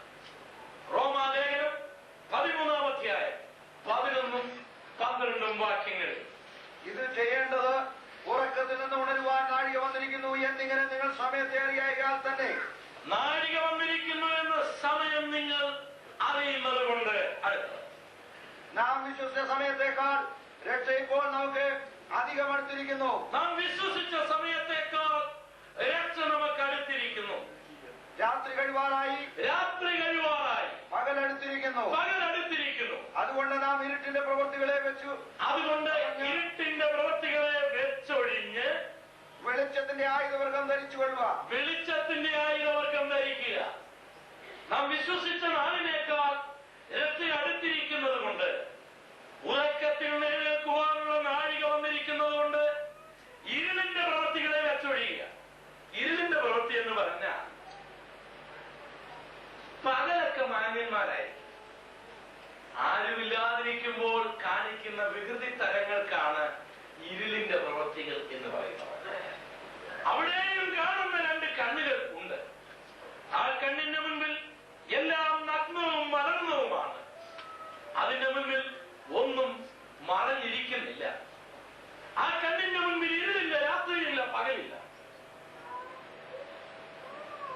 ഇരുളിന്റെ പ്രവർത്തികൾ. ചിലരുടെ പ്രവർത്തികൾ പറയുവാൻ ലജ്ജയാണ്. പറയുവാൻ പോലും കൊള്ളാത്ത മ്ലേച്ഛമായ കാര്യങ്ങൾ ഇരുളുകളിൽ അരങ്ങേറും. നമുക്കറിയാം എന്തെല്ലാം ഇരുളിന്റെ പ്രവർത്തികൾ നമുക്കുണ്ടെന്ന്. അവനാരും നമ്മളോട് പ്രവചിക്കണ്ട. ദൈവത്തിന്റെ കൃപയാ അനുഗ്രഹീതന്മാരായ പ്രവാചകന്മാരെ ദൈവം തന്റെ സഭയ്ക്ക് ദാനം തന്നിട്ടുണ്ട്. അതിനാൽ ഞാൻ സ്തോത്രം ചെയ്യുന്നു. അതിനെ നമുക്ക് സ്വീകരിക്കാം. നീ അവരാരുമില്ലെങ്കിൽ സ്വയം പ്രവചിക്കാനുള്ള ഒരു ഭാഗം ഞാൻ പറയാം. തലയിലോട്ട് കൈവക്കാം. തലയിലോട്ട് കൈവച്ചിട്ട് മകനെ, എന്തോ എന്റെ മോനെ, നിന്റെ തോണം നീ ഇതുവരെ നിർത്തിയില്ലല്ലോ. ഇങ്ങനെ നമ്മുടെ കുറവെന്ന് പറയണം. സഹോദരിമാർ തലയിലേക്ക് കൈവച്ചിട്ട് പറയണം, മകളെ, നിന്റെ കുശുമ്പും കുഞ്ഞായ്മ ഇതുവരെ ഒന്നും വിട്ടില്ലല്ലോ. അപ്പം പിന്നെ ആരോടും വിളക്കമില്ല. ഞങ്ങളെല്ലാം പറഞ്ഞാലേ കുഴപ്പം. അങ്ങനെ പ്രവചിക്കണം. രാത്രി മുഴുവൻ പ്രവചിക്കണം. ഇരുളിന്റെ പ്രവർത്തികൾ സ്വർഗത്തിലെ ദൈവത്തിന്റെ മുമ്പിൽ ഒന്നും മറഞ്ഞിരിക്കുന്നില്ല. പണപരമായ ഇടപാടുകളിൽ നീ വിശ്വസ്തനായിരിക്കണം. നിന്റെ ദാമ്പത്തിക ജീവിതത്തിൽ നീ വിശ്വസ്തനായിരിക്കണം. നിന്റെ കൊടുക്കൽ വാതിലുകളിൽ നീ വിശ്വസ്തനായിരിക്കണം. പകൽ നടക്കുന്നത് പോലെ തന്നെയായിരിക്കണം രാത്രിയിൽ. പകൽ നീ ഇടപെടുന്നത് പോലെ ആയിരിക്കണം ഒറ്റയ്ക്കും നീ ഇടപെടേണ്ടത്. ഇരുളിന്റെ പ്രവർത്തികൾ എന്തെല്ലാം ഉണ്ടോ അതിനെ വെച്ചൊഴിഞ്ഞ് വെളിച്ചത്തിന്റെ ആയുധവർഗം ധരിക്കുക. യേശു വരുമ്പോൾ പോകണമെന്ന്. പ്രിയനെ, എന്റെ പ്രിയനെ എന്നൊക്കെ പറഞ്ഞ് പാട്ടുമൊക്കെ പാടി ആ ജീവവൃക്ഷത്തിന്റെ ചുവട്ടിൽ ചെന്ന് ജീവവൃക്ഷ ഫലമൊക്കെ തിന്നിങ്ങനെ കുരുവൊക്കെ എറിഞ്ഞ് ഇങ്ങനെ നടക്കാമെന്നാ പറഞ്ഞ് പുറത്തിരിക്കുന്നത് നല്ല കാര്യമാണ്. പക്ഷെങ്കിൽ ഇത് കളയണമാണ്. ഇരുളിന്റെ പ്രവൃത്തികൾ വെച്ചൊഴിയണം. ഒറ്റ വാക്കിൽ പറഞ്ഞാൽ സകല അണ്ടർഗ്രൗണ്ട് വർക്കുകളും മാറ്റിയിട്ട് പുറത്തു എല്ലാരും കാണുന്ന കാര്യം അങ്ങനെ ചെയ്താൽ മതി. ഇരുളിന്റെ പ്രവർത്തികൾ. ലൂക്കോസിന്റെ സുവിശേഷം 21. ഇവിടെ പൊട്ടുന്നുണ്ട്, അതുകൊണ്ട് ലൂക്കോസിന്റെ സുവിശേഷം 21-34 വാക്യം. നിങ്ങളുടെ ഹൃദയം അതിഭക്ഷണത്താലും മദ്യപാനത്താലും ഉപജീവന ചിന്തകളാലും ഭാരപ്പെട്ടിട്ട് ആ ദിവസം നിങ്ങൾക്ക് പെട്ടെന്ന് കണി പോലെ വരാതിരിക്കാൻ സൂക്ഷിച്ചുകൊള്ളുവീൻ. ആ ദിവസം നിങ്ങൾക്ക് പെട്ടെന്ന് കണി പോലെ വരാതിരിക്കാൻ സൂക്ഷിച്ചുകൊള്ളുവീൻ. ഏതെല്ലാം കാര്യങ്ങളാണ്? കണി, പെട്ടെന്നുള്ള കണി. കണി എന്ന് പറഞ്ഞാൽ കെണി, കെണി എന്ന് പറഞ്ഞാൽ കണി. നമുക്ക് അത് കുറെ കൂടെ മനസ്സിലാക്കാൻ പറഞ്ഞാൽ, ഞങ്ങളുടെ നാട്ടിൽ പണ്ട് ഈ പന്നിയെ പിടിക്കുന്ന ഒരു പരിപാടിയുണ്ട്. കാട്ടുപന്നിയെ പിടിക്കും. അതെങ്ങനെയാണെന്ന് അറിയാമോ? വലിയ കുഴി ഉണ്ടാക്കിയിട്ട് അതിലിങ്ങനെ മൂർച്ചയുള്ള പാലെടുക്കും. എന്നിട്ട് ആ കുഴി ചെറിയ കമ്പുകൾ കൊണ്ടങ്ങ് മൂടിയിട്ട് അതിന്റെ മുകളിൽ ഈ ചീനിപ്പട മധുരവള്ളി ഈ പടത്തിൽ അങ്ങനെ കുറച്ചിങ്ങനെ പടത്തിരും. അപ്പോൾ പന്നി ഇങ്ങനെ വന്ന് ഈ മധുരവള്ളി ഈ ചീനിപ്പടൽ ഇങ്ങനെ തിന്നു വരികയാണ്. അപ്പോൾ അതിങ്ങനെ വളരെ സന്തോഷമായിട്ട് ഇത് പിടിച്ചു വലിക്കൊന്നും വേണ്ടല്ലോ, ഇറക്കിയിട്ടിരിക്കുന്നത്. അതുകൊണ്ട് പിന്നെ ഏതായാലും വലിയ അധ്വാനം കൂടാതെ കഴിക്കാമല്ലോ. ഇത് കഴിച്ച് രസിച്ച് സ്ഥലമൊക്കെ കണ്ട് പിന്നെ ചെറിയ പാട്ടൊക്കെ പാടി ഇത് കഴിച്ച് ഈ കുഴിയിലെടുത്ത് വരും. അപ്പോൾ നേരത്തെ മുതൽ ഇങ്ങനെ കഴിച്ചു വരുന്നതുകൊണ്ടാണ് അതിന്റെ കെണി മനസ്സിലായത്. ഈ കുഴിയുടെ അവിടെ വരുമ്പോഴത്തേക്ക് ചെറിയ കമ്പുകളല്ലേ ഉള്ളൂ. ഇതിന്റെ വെയിറ്റ് താങ്ങാൻ കഴിയും. താഴോട്ട് ചെന്ന് നിൽക്കുന്നത് കൃത്യമാ വയറിന്റെ അവിടേക്ക് നിൽക്കുന്ന പാറയിലോട്ടായി.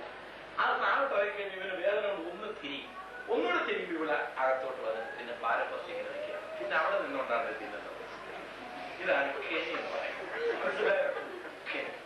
അതവനറിയില്ല. ഇനി സാധാരണ നമ്മുടെ നാട്ടിൽ എലിശല്യം കൂടുമ്പോൾ നമ്മൾ ചെയ്യുന്ന പരിപാടി നമുക്ക് ചിന്തിക്കാം. എപ്പോഴും മഞ്ഞ പിടിക്കാനൊക്കെ എലിശല്യം നാട്ടിലൊക്കെ ഇപ്പം കൂടുതലാണ്. പൂച്ചയെ വളർത്തും. പൂച്ച ഇവിടെയാണ്, ഞാൻ ഓർത്തു ഗൾഫിലാണ് ഏറ്റവും കൂടുതൽ പൂച്ച വളർത്തുന്നത്. നമ്മുടെ നാട്ടിൽ പൂച്ചകളെ നമ്മൾ വളർത്തുകയാണ് ചെയ്യുന്നത്. അപ്പോൾ പൂച്ച വളർത്തിയിട്ടും അങ്ങോട്ട് പറ്റുകയില്ലെങ്കിൽ ഈ എലിയെ പിടിക്കുന്ന പെട്ടിയോ അവന് ഏറ്റവും ഇഷ്ടപ്പെട്ട വല്ലോ മത്തിയുടെ തലയൊക്കെ ആയി ഉണക്കമേ ഇവനെ അങ്ങോട്ട് നോക്കിയിട്ട് എഴുതി വളരെ അകലെയാണ്.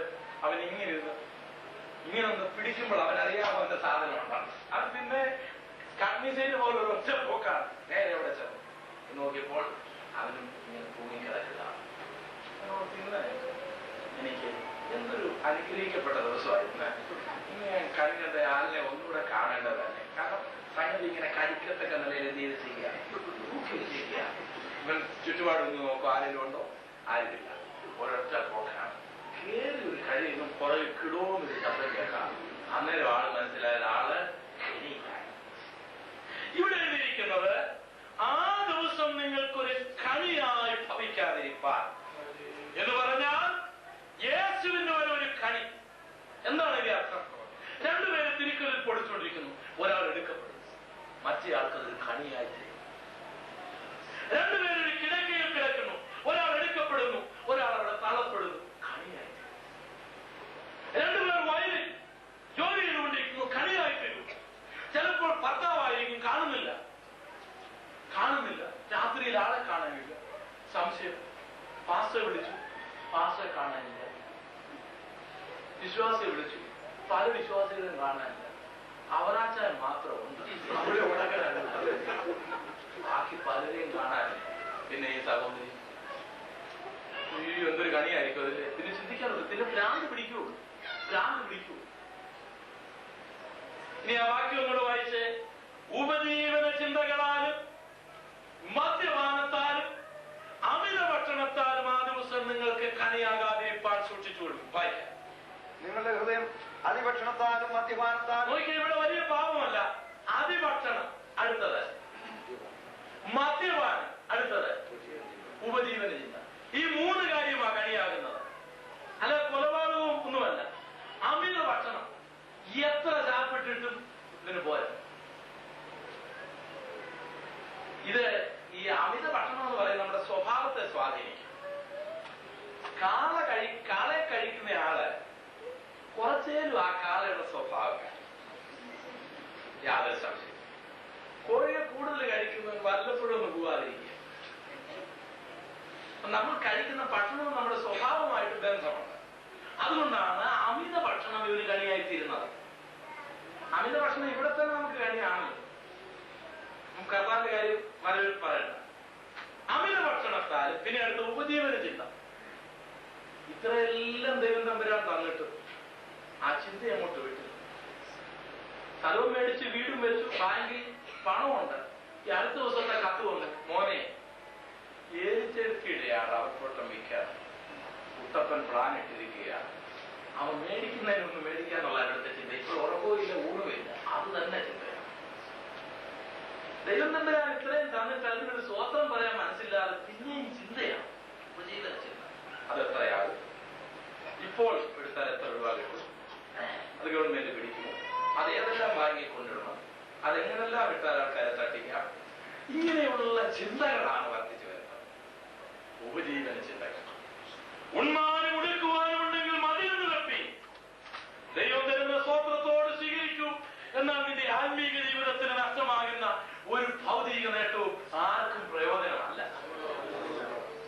ഞാൻ ഒരു ദിവസം പറഞ്ഞ പോലെ ഇത് നമുക്ക് എത്ര കൂടിയാലും നമുക്കിത് ഗുണം ചെയ്യാത്തൊരു ശാപം.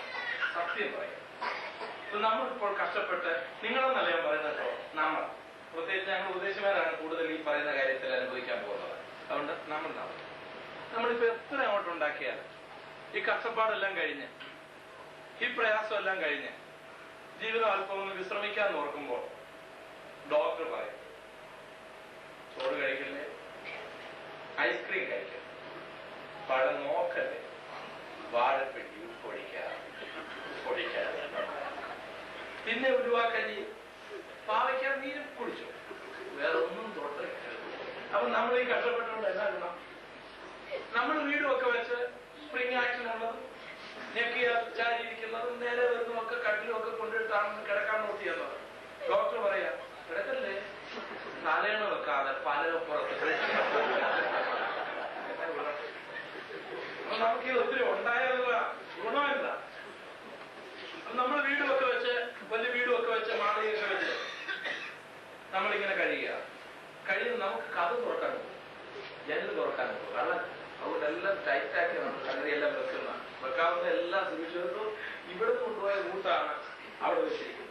കഥയോടുകൂടി പറിക്കുന്ന ഇതിനെ പോലെ വേറെ കാര്യം എന്തുമാകട്ടെ, കൂട്ടൊക്കെ വെച്ചാണ് പിടിപ്പിച്ചിരിക്കുന്നെങ്കിലും നമ്മുടെ നാട്ടിൽ ഈ ഇലക്ട്രിസിറ്റിയുടെ ക്ഷാമമൊക്കെ ഉണ്ട്. അപ്പം ഈ കണ്ടുകൊന്നുമില്ല, ഫാനും വർക്ക് ചെയ്യല്, AC വർക്ക് ചെയ്യല്, മൊത്തം അങ്ങ് അടച്ചിരിക്കുകയല്ലേ. എന്തുകൊണ്ട് സഹിക്കാൻ മേല. നമുക്ക് കഥ തുറന്ന് പുറത്ത് പോകാൻ നോക്കും. രാത്രിയായില്ലേ, കഥൻ അവിടെ ഉണ്ടോ എന്നറിയാം. ഈ സമയത്ത് നമ്മുടെ വീട്ടിലെ പണിക്കാരൻ കൂട്ടം കിടന്ന് ഊർക്കം വലിക്കുന്ന ഇവിടെ കേൾക്കും. കാരണം അവന് എയർ കണ്ടീഷൻ, അവന് മേൽക്കൂരയില്ല, ഭിത്തിയില്ല, ഒന്നുമില്ല. ലാസ്റ്റ് എല്ലായിടത്തോടെയും കേൾക്കുന്നുണ്ട്. അവൻ കിടന്ന് തുടങ്ങാം. ഇവിടെ കിടന്ന് ടീച്ചേഴ്സ് പുഴുങ്ങുകയാണ്. നമ്മൾ ഒത്തിരി ഉള്ളതുകൊണ്ട് എല്ലാവർക്കും ഒരു ഗുണമില്ല. അതാ എന്റെ യേശു പറഞ്ഞത്, ഉമ്മാനും ഉടുക്കാനുണ്ടെങ്കിൽ മതി. അതിനേക്കഴിഞ്ഞ് ആർക്ക് കൂടുതൽ ഉണ്ടായിട്ടുണ്ടെങ്കിലും അവർക്ക് ആർക്കും ഗുണമുണ്ടായി. ലോകത്തിലെ കോടീശ്വരന്മാരിൽ 4 or 5 റാങ്കുകാരനായ ഇന്ദുജയുടെ മകനെ വേറൊന്നും കുടിക്കാനില്ല എന്നിട്ട് മണ്ണെണ്ണയും നീയും കൂടെ കുടിച്ച് പൊള്ളി വശായ കാര്യം ഞാൻ പത്രത്തിൽ വായിച്ചു. ഇതുകൊണ്ടൊന്നും ആർക്കും ഒരു ഗുണവുമില്ല പ്രിയപ്പെട്ടവരെ. ഉണ്മാനും ഉടുക്കുവാനും ഉണ്ടെങ്കിൽ മതിയെന്ന് വെപ്പി. അതിനേക്കാൾ കൂടിയ ചിന്തകളെല്ലാം ദോഷം ചെയ്യുമെന്നുള്ള സംശയമല്ല. ആർക്കാണ് ദോഷം ചെയ്യാതിരിക്കുന്നത്? അതുകൊണ്ട് ദൈവം നിനക്ക് തന്നതിൽ സ്തോത്രം ചെയ്തിട്ട് ഇനി ബാക്കിയുള്ളത് കർത്താവിന്റെ രാജ്യത്തിന് വേണ്ടി പ്രവർത്തിക്കാൻ ഇറങ്ങി.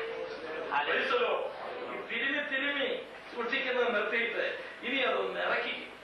നമ്മുടെ ഇന്ത്യക്കാർ പലരും, ഞാൻ സാറിന് പറയുമല്ലോ, വി ഓൾമോസ്റ്റ് ലൈക്ക് കിണ്ടി. നമ്മുടെ നാട്ടിലെ കിണ്ടി കണ്ടിട്ടില്ലേ? നമ്മുടെ നാട്ടിലെ പഴയ കിണ്ടി വലിയ വായിച്ച് കൊടുക്കുന്നത് ചെറിയ വായ ഇല്ലേ? നമ്മൾ സാധനം മേടിക്കുമ്പോൾ ഇന്ത്യൻ പണവുമായിട്ട് നമ്മൾ തട്ടിച്ചു. ഇത് ഇത്രയാവാതെ ശമ്പളം മേടിക്കുമ്പോൾ നമ്മൾ നമുക്ക് എപ്പോഴും സ്വീകരിക്കുന്ന വായാണ് വലുത്. കൊടുക്കുന്നതെല്ലാം വളരെ കമ്പ്യൂട്ടറൈസ്ഡ് കാൽക്കുലേഷൻ ചെയ്താണ് ഇറക്കി വിടുന്നത്. ഉപജീവന ചിന്തകൾ, അമിത ഭക്ഷണം, മദ്യപാനം. പണ്ടൊക്കെ ഓർത്തിരുന്നത് നമ്മള് ആണുങ്ങളാ കുടിക്കുന്നതാണ്. ഇപ്പോൾ ആണുങ്ങളെക്കാൾ കൂടുതൽ കൂസാകുന്ന പെണ്ണുങ്ങളാണെന്നുള്ളത് അവർ വലിയ സത്യം. മദ്യപാനം, ഇതെല്ലാം ഒരു കണിയായി ചിലർക്ക് ഭവിക്കും. ഒരു പന്നിക്കതിന്റെ ഭക്ഷണം കണിയായതുപോലെ എനിക്കതിന്റെ ഇഷ്ടമുള്ള ആഹാരം അതിനെ ഒരു കണിയിൽ കുടുക്കിയതുപോലെ ഉപജീവന ചിന്തകളും മദ്യപാനങ്ങളും അമിതയാകാരവും യേശുവിന്റെ വരവിൽ ഒരു കണിയാകാതിരിപ്പാൻ നമ്മുടെ ജീവിതത്തെ ക്രമീകരിക്കുവാൻ നമുക്ക് ഏൽപ്പിച്ചു കൊടുക്കാം. കൊരിന്ത്യർക്ക് എഴുതിയ 1-ാം ലേഖനം 11-ാം അധ്യായം 2-3 വാക്യങ്ങളിൽ അപ്പോസ്തലനായ പൗലോസ് ഒരു കാര്യം നമ്മളോട് പറയുന്നു. പൗലോസ് ഒരു കല്യാണ ബ്രോക്കറായിരുന്നു. ഇന്നത്തെ ബ്രോക്കറെ പോലല്ല, ഒരൊറ്റ പരിപാടിയെ പുള്ളി ചെയ്തിട്ടുള്ളൂ. ആ സഭയും യേശുവുമായിട്ടുള്ള ബ്രോക്കർ പരിപാടി മാത്രമേ താൻ ചെയ്തിട്ടുള്ളൂ. അതിനെക്കുറിച്ച് താൻ പറയാം. എഴുതാം. ഞാൻ നിങ്ങളെ കുറിച്ച് ദൈവത്തിന്റെ എരിവോടെ എരിയുന്നു. ഞാൻ ക്രിസ്തു എന്ന ഏക പുരുഷന് നിങ്ങളെ നിർമ്മലകന്യായി ഏൽപ്പിപ്പാൻ വിവാഹ നിശ്ചയം ചെയ്തിരിക്കുന്നു. ഞാൻ ക്രിസ്തു എന്ന ഏക പുരുഷന് നിങ്ങളെ വിവാഹ നിശ്ചയം ചെയ്തിരിക്കുന്നു. അടുത്തത്, എന്നാൽ സർപ്പം ഹവ്വയെ ഉപായത്താൽ ചതിച്ചതുപോലെ നിങ്ങളുടെ മനസ്സ് ക്രിസ്തുവിനോടുള്ള ഏകാഗ്രതയും നിർമ്മലതയും വിട്ട് വഷളായി പോകുമോ എന്ന് ഞാൻ ഭയപ്പെടുന്നു. എന്നാൽ എനിക്കൊരു ഭയം, ഇതെല്ലാവരും ഒരു ഭയം, കല്യാണം നടക്കുമോ? വിവാഹ നിശ്ചയമെല്ലാം ചെയ്തെങ്കിലും പെണ്ണ് ഈ ക്രിസ്തുവിൽ നിന്നും മാറാൻ സാധ്യതയുണ്ട്. അതിന് താൻ പറയുന്നത്, ഹവ്വായെ ഉപായത്തിൽ ചതിച്ചതുപോലെ ക്രിസ്തുവിനോടുള്ള ഏകാഗ്രത വിട്ട് നിങ്ങളുടെ മനസ്സ് വഷളായി പോകുമോ? അപ്പോൾ കർത്താവിന്റെ വരവിന് തടസ്സമാകുന്ന അടുത്ത് നമ്മുടെ മനസ്സിനെ ചിത്രീകരിക്കുക. നമ്മുടെ മനസ്സ് വഷളായി പോകുമോ? അങ്ങനെ വഷളാക്കുന്ന ഒരുത്തൻ കൂടെയുണ്ട്. അവന്റെ പേരാണ് സാത്താൻ. സാത്താൻ ഹവ്വായെ ഉപായത്തിൽ ചതിക്കുക. എങ്ങനെയാണ് സാത്താൻ ഹവ്വായെ ഉപായത്തിൽ ചതിച്ചത്? ഏതെങ്കിലും തോട്ടത്തിൽ ചെന്ന് പഴം പറിച്ചാൽ കൊടുക്കുകയോ അല്ല. അവൻ ആദ്യം ഒരു ഉപായം ഉപയോഗിച്ചു. എന്തായിരിക്കും ഉപായം? ഒരു ദിവസം അവൻ ഏതെങ്കിലും തോട്ടത്തിൽ ചേർന്നു. ഹവ്വ മാത്രമേ ചോദിച്ചു, കൊച്ചമ്മ എന്നാ ഉണ്ട് വിശേഷം? പരിചയമില്ലല്ലോ. എന്റെ പേര് സർപ്പം എന്നാണ്. ഞാൻ നിങ്ങളിവിടെ വന്ന് താമസിച്ചെന്ന് എനിക്കറിയാം. ബിസി ആയതുകൊണ്ട് പരിചയപ്പെടാൻ പോത്തില്ലെന്നേ ഉള്ളൂ. ഇപ്പൊ ഒന്ന് പരിചയപ്പെടാനായിട്ട് വന്നതാണ്. വിശേഷമൊക്കെ എന്തുകൊണ്ട്? അച്ഛനോട് അച്ഛൻ തോട്ടത്തിലങ്ങാണ്ട് പോയി. എപ്പം വരും? ഉടനെ വരും. ഇങ്ങനെ ഇവർ ഒത്തിരി ക്യാഷ് ടോക്കിംഗ് എല്ലാം ആദ്യം കഴിഞ്ഞിട്ട് കൊച്ചമ്മയ്ക്ക് തന്നെ ഒരു ക്ഷീണം, കണ്ണൊക്കെ കുഴിഞ്ഞിരിക്കുന്ന പോലെ രക്തക്കുറവുണ്ട്. കൊച്ചമ്മ പഴമൊക്കെ പൂമ്പഴമുണ്ട്, പൂമ്പില്ലാക്കണ്ണുണ്ട്, ഏത്തക്കയാണ്. പിന്നെ നല്ല ഇവിടെ ആപ്പിള് കിട്ടും, മുന്തിരിങ്ങായിട്ട് നല്ല പഴവർഗ്ഗങ്ങളെല്ലാം ഇതെല്ലാം പറിക്കാൻ കുറച്ചമ്മയ്ക്ക് പ്രയാസമായിരിക്കും. പിന്നെ ഈ വിറ്റാമിൻ എല്ലാം കൂടെ ഉള്ള കൊളസ്ട്രോൾ ഫ്രീ ആയിട്ടുള്ള പേടിക്കൊന്നും വേണ്ട, അങ്ങനെയുള്ള എല്ലാം ഡയറ്റിക്ക് ഒരു വിഷം മാത്രമുണ്ട്. കൊച്ചമ്മ ആരോടും പറയാതിരിക്കാൻ വേണ്ടി ഞാൻ കാണിക്കാം. എപ്പോഴും പോയി പറിക്കുകയും ചെയ്തത് മുഴുവൻ പറിച്ചുള്ളൂ. ഒരെണ്ണം മാത്രം മുഴുവൻ നിന്നോട് കണ്ടീഷൻ ചെയ്യാൻ പറഞ്ഞു. കൊച്ചമ്മക്ക് ഒരാഗ്രഹം ഒന്ന് കണ്ടാൽ കൊള്ളാം. ആദ്യം കൊടയുന്നൊക്കെ ദൈവനോട് പറഞ്ഞെന്നൊക്കെ പറഞ്ഞ കൊച്ചമ്മയുടെ ആ രീതിയൊക്കെ ഇങ്ങ് മാറി പുള്ളിക്കാരി അങ്ങ് ഉരുകി ഒന്ന് കണ്ടിട്ട് വരാം. ഇത് കൊച്ചമ്മയുടെ കണ്ണ് കണ്ടിട്ട് കണ്ണിന് അസുഖം വരാൻ സാധ്യത. കാരണം ഇപ്പൊ യുദ്ധമൊക്കെ കഴിഞ്ഞതുകൊണ്ട് ഈ കണ്ണിന് കണ്ണാടിയൊക്കെ ഇവിടെ കിട്ടാൻ പാടാണ്. കണ്ണ് തെളിയുന്നത് പാടുള്ളൂ. കണ്ണ് തെളിയുന്ന പാടുള്ളൂ. അത് ഭയങ്കര തെളിയും. ദൈവത്തെ പോലെ നമുക്കറിയും. ആരോടും പറയാതിരിക്കാൻ വേണ്ടി തരാം. ഒന്നും കഴിക്കരുത്. അത് അച്ചാരിനോട് കൊടുക്കണം. പാവം ഞാനിനി അച്ചാരി കൊടുത്തില്ല പറഞ്ഞ് നിങ്ങളുടെ കുടുംബജീവിതം നടത്തുന്ന വല്ലവരും പറഞ്ഞാലോ, അച്ചാരിന് ഒരു പകുതി കൊടുത്തത് വേറെ ആർക്കും കൊടുക്കരുത് കേട്ടോ. ഇതാണ് സാത്താൻ ചെയ്തത്. സാത്താൻ ഹവ്വായെ ഉപായത്തിൽ ചതിച്ചതുപോലെ അവന്റെ ഉള്ള ഉപായമാണ്. യേശു ഉപവാസം കഴിഞ്ഞപ്പോൾ സാത്താൻ വന്ന് പറഞ്ഞെന്താ, നിന്റെ ഉപവാസം ഞാൻ കാണിച്ചു തരാടാ. എന്ത് നടന്നൊന്നും അല്ല. അയ്യോ വയറ് കിടക്കുന്ന കണ്ടോ, കുടൽ ഉണങ്ങി, നമുക്ക് അല്പം അപ്പം കഴിക്കാം, കടലക്കറിയും കൂടെ ഈ കല്ലെല്ലാം അപ്പമാക്കി. അവിടെ കിടക്കുന്ന വലിയ ഉരുളങ്കല്ല് അപ്പമാക്കുകയാണെങ്കിൽ കത്രക്കാർക്ക് മുഴുവൻ കഴിക്കാം. അവൻ പറയുന്നത് ചെറുതൊന്നുമല്ല, വലിയ അപ്പമാക്കി കഴിച്ചോളാം. അവൻ ആദ്യം ശാപ്പാട്ടുകാരിയൊക്കെയാ പറയുന്നെങ്കിലും അത് ചെന്നാൽ ഓപ്പറേഷൻ കഴിയാതെ പിന്നെ ആ കല്ലെടുക്കാൻ പറ്റും. കാണുമ്പോ അപ്പമായിട്ട് ഇങ്ങനെ പോകുമ്പോ കല്ലാഴ്ച പോകും. എന്നിട്ട് ദേവാലയത്തിൽ യേശുവിനെ കൊണ്ടുപോയി. ശരിയാ, നമുക്ക് അങ്ങോട്ട് പോയേക്കാം. ഗോപുരത്തിന് മുകളിൽ കയറ്റത്. എന്നിട്ട് പറഞ്ഞാ ചാടി. ദൂതന്മാർ വരുമല്ലോ, കല്ല് തട്ടാതെ ദൂതന്മാർ നിന്നെ സൂക്ഷിക്കുന്നല്ലേ പറഞ്ഞിട്ട് ഒരു ചാട്ടം വിചാരിക്കണം. അങ്ങനെയാണ് രാത്രി ഞാൻ കാണിച്ചെന്നൊക്കെ പറഞ്ഞ് ഡൈവ് ചെയ്ത് ഒന്ന് കറങ്ങി യേശു നിന്നൊന്ന് ചെയ്ത് യേശുദാക്ക് കാലം കൂടിയ യേശുനാണ്. ഞാൻ പറയുന്നത് ചെയ്യാനല്ല, അവന്റെ സങ്കടം. അവസാനം സാത്താൻ പറഞ്ഞു, കത്തലൊന്നും പോകണ്ടത് ഞാനെല്ലാം ഒന്ന് തരാം, എന്നെ ഒന്ന് എന്ത് ചെയ്താൽ മതി. അവനെപ്പോഴും ഉപായം നമ്മുടെ മനസ്സ് വഷളാക്കുക. ഓർക്കുക, നമ്മുടെ ബ്രെയിനാണ് നമ്മുടെ ശരീരത്തിന്റെ സ്ഥിരാകേന്ദ്രം. അത് നിയന്ത്രിക്കപ്പെടാൻ നമ്മുടെ അവയവങ്ങൾ നിയന്ത്രിക്കപ്പെടുകയില്ല. അതിനെ നിയന്ത്രിക്കാതെ അവയവങ്ങളെ നിയന്ത്രിക്കുന്നവൻ പരാജയപ്പെടും. കാരണം ഇതിന്റെ പ്രവർത്തന കേന്ദ്രം ബ്രെയിനാണ്. ആദ്യം പാപത്തെ അവൻ കാണും. കണ്ണിലൂടെ ബ്രെയിനിൽ അത് കൺസീവ് ചെയ്യപ്പെടും. അത് ശരീരത്തിലൂടെ പുറത്തു വരും. അതുകൊണ്ടാണ് മനസ്സിനെ അവൻ വഷളാക്കി കളയുന്നത്. ക്രിസ്തുവേശവുമായിട്ടുള്ള ആ ഏകാഗ്രതയിൽ നിന്ന് നിങ്ങളുടെ മനസ്സ് വഷളായി പോകുമോ എന്ന് ഞാൻ ഭയപ്പെടുന്നു. വഷളായ കർത്താവുമായിട്ട് ബന്ധപ്പെടുമോ? നമ്മുടെ മനസ്സ് കർത്താവുമായിട്ട് ബന്ധപ്പെടാൻ നമുക്ക് എത്തിച്ചു കൊടുക്കാം. തന്നിൽ ഏകാഗ്ര ചിത്തന്മാരിൽ ബലവാനെന്ന് കാണിക്കുവാൻ വെളിപ്പെടുന്ന ദൈവമാണ് നമ്മുടെ ദൈവം. അതുകൊണ്ട് നമ്മുടെ മനസ്സിന് നല്ലൊരു ട്രെയിനിങ് കൊടുക്കും. അപ്പോൾ നമ്മുടെ ശരീരം മുഴുവൻ ഒതുങ്ങിക്കും. പിന്നെ ക്രിസ്തുവുമായിട്ടുള്ള ഏകാഗ്ര ബന്ധം വളരെ ദൃഢമാണ്. 1 യോഹന്നാൻ 3:2-3 വാക്യങ്ങൾ. പ്രിയമുള്ളവരെ, നാം ഇപ്പോൾ ദൈവമക്കളാകുന്നു. നാം ഇന്നതാകും എന്ന് ഇതുവരെ പ്രത്യക്ഷമായില്ല. അവൻ പ്രത്യക്ഷനാകുമ്പോൾ നാം അവനെ താൻ ഇരിക്കുമ്പോൾ തന്നെ കാണുന്നതാകൊണ്ട് അവനോട് സദൃശന്മാരാകുമെന്ന് നാം അറിയുന്നു. അവനിൽ നാം ഈ പ്രത്യാശയുള്ളവൻ എല്ലാം അവൻ നിർമ്മലനായിരിക്കുന്നത് പോലെ തന്നെ തന്നെ നിർമ്മലീകരിക്കുന്നു. യേശുവിന്റെ വരവിൽ യേശുവിനെ പോലെ ആയിത്തീരുവാൻ ആരെങ്കിലും ആഗ്രഹിക്കുന്നെങ്കിൽ യേശുവിന്റെ നിർമ്മലതയിലേക്ക് അനുദിനം അവൻ വളർന്നു വരട്ടെ. അവന്റെ വരവിൽ പോകുവാൻ ആഗ്രഹിക്കുന്നവരെല്ലാം ആ നിർമ്മലതയിലേക്ക് വരട്ടെ. കറയും കളങ്കവും വാട്ടവും ചുളുക്കവുമില്ലാത്ത ഒരു മണവാട്ടിയെ ചേർക്കുവാനാണ് നമ്മുടെ കർത്താവ് വരുന്നത്.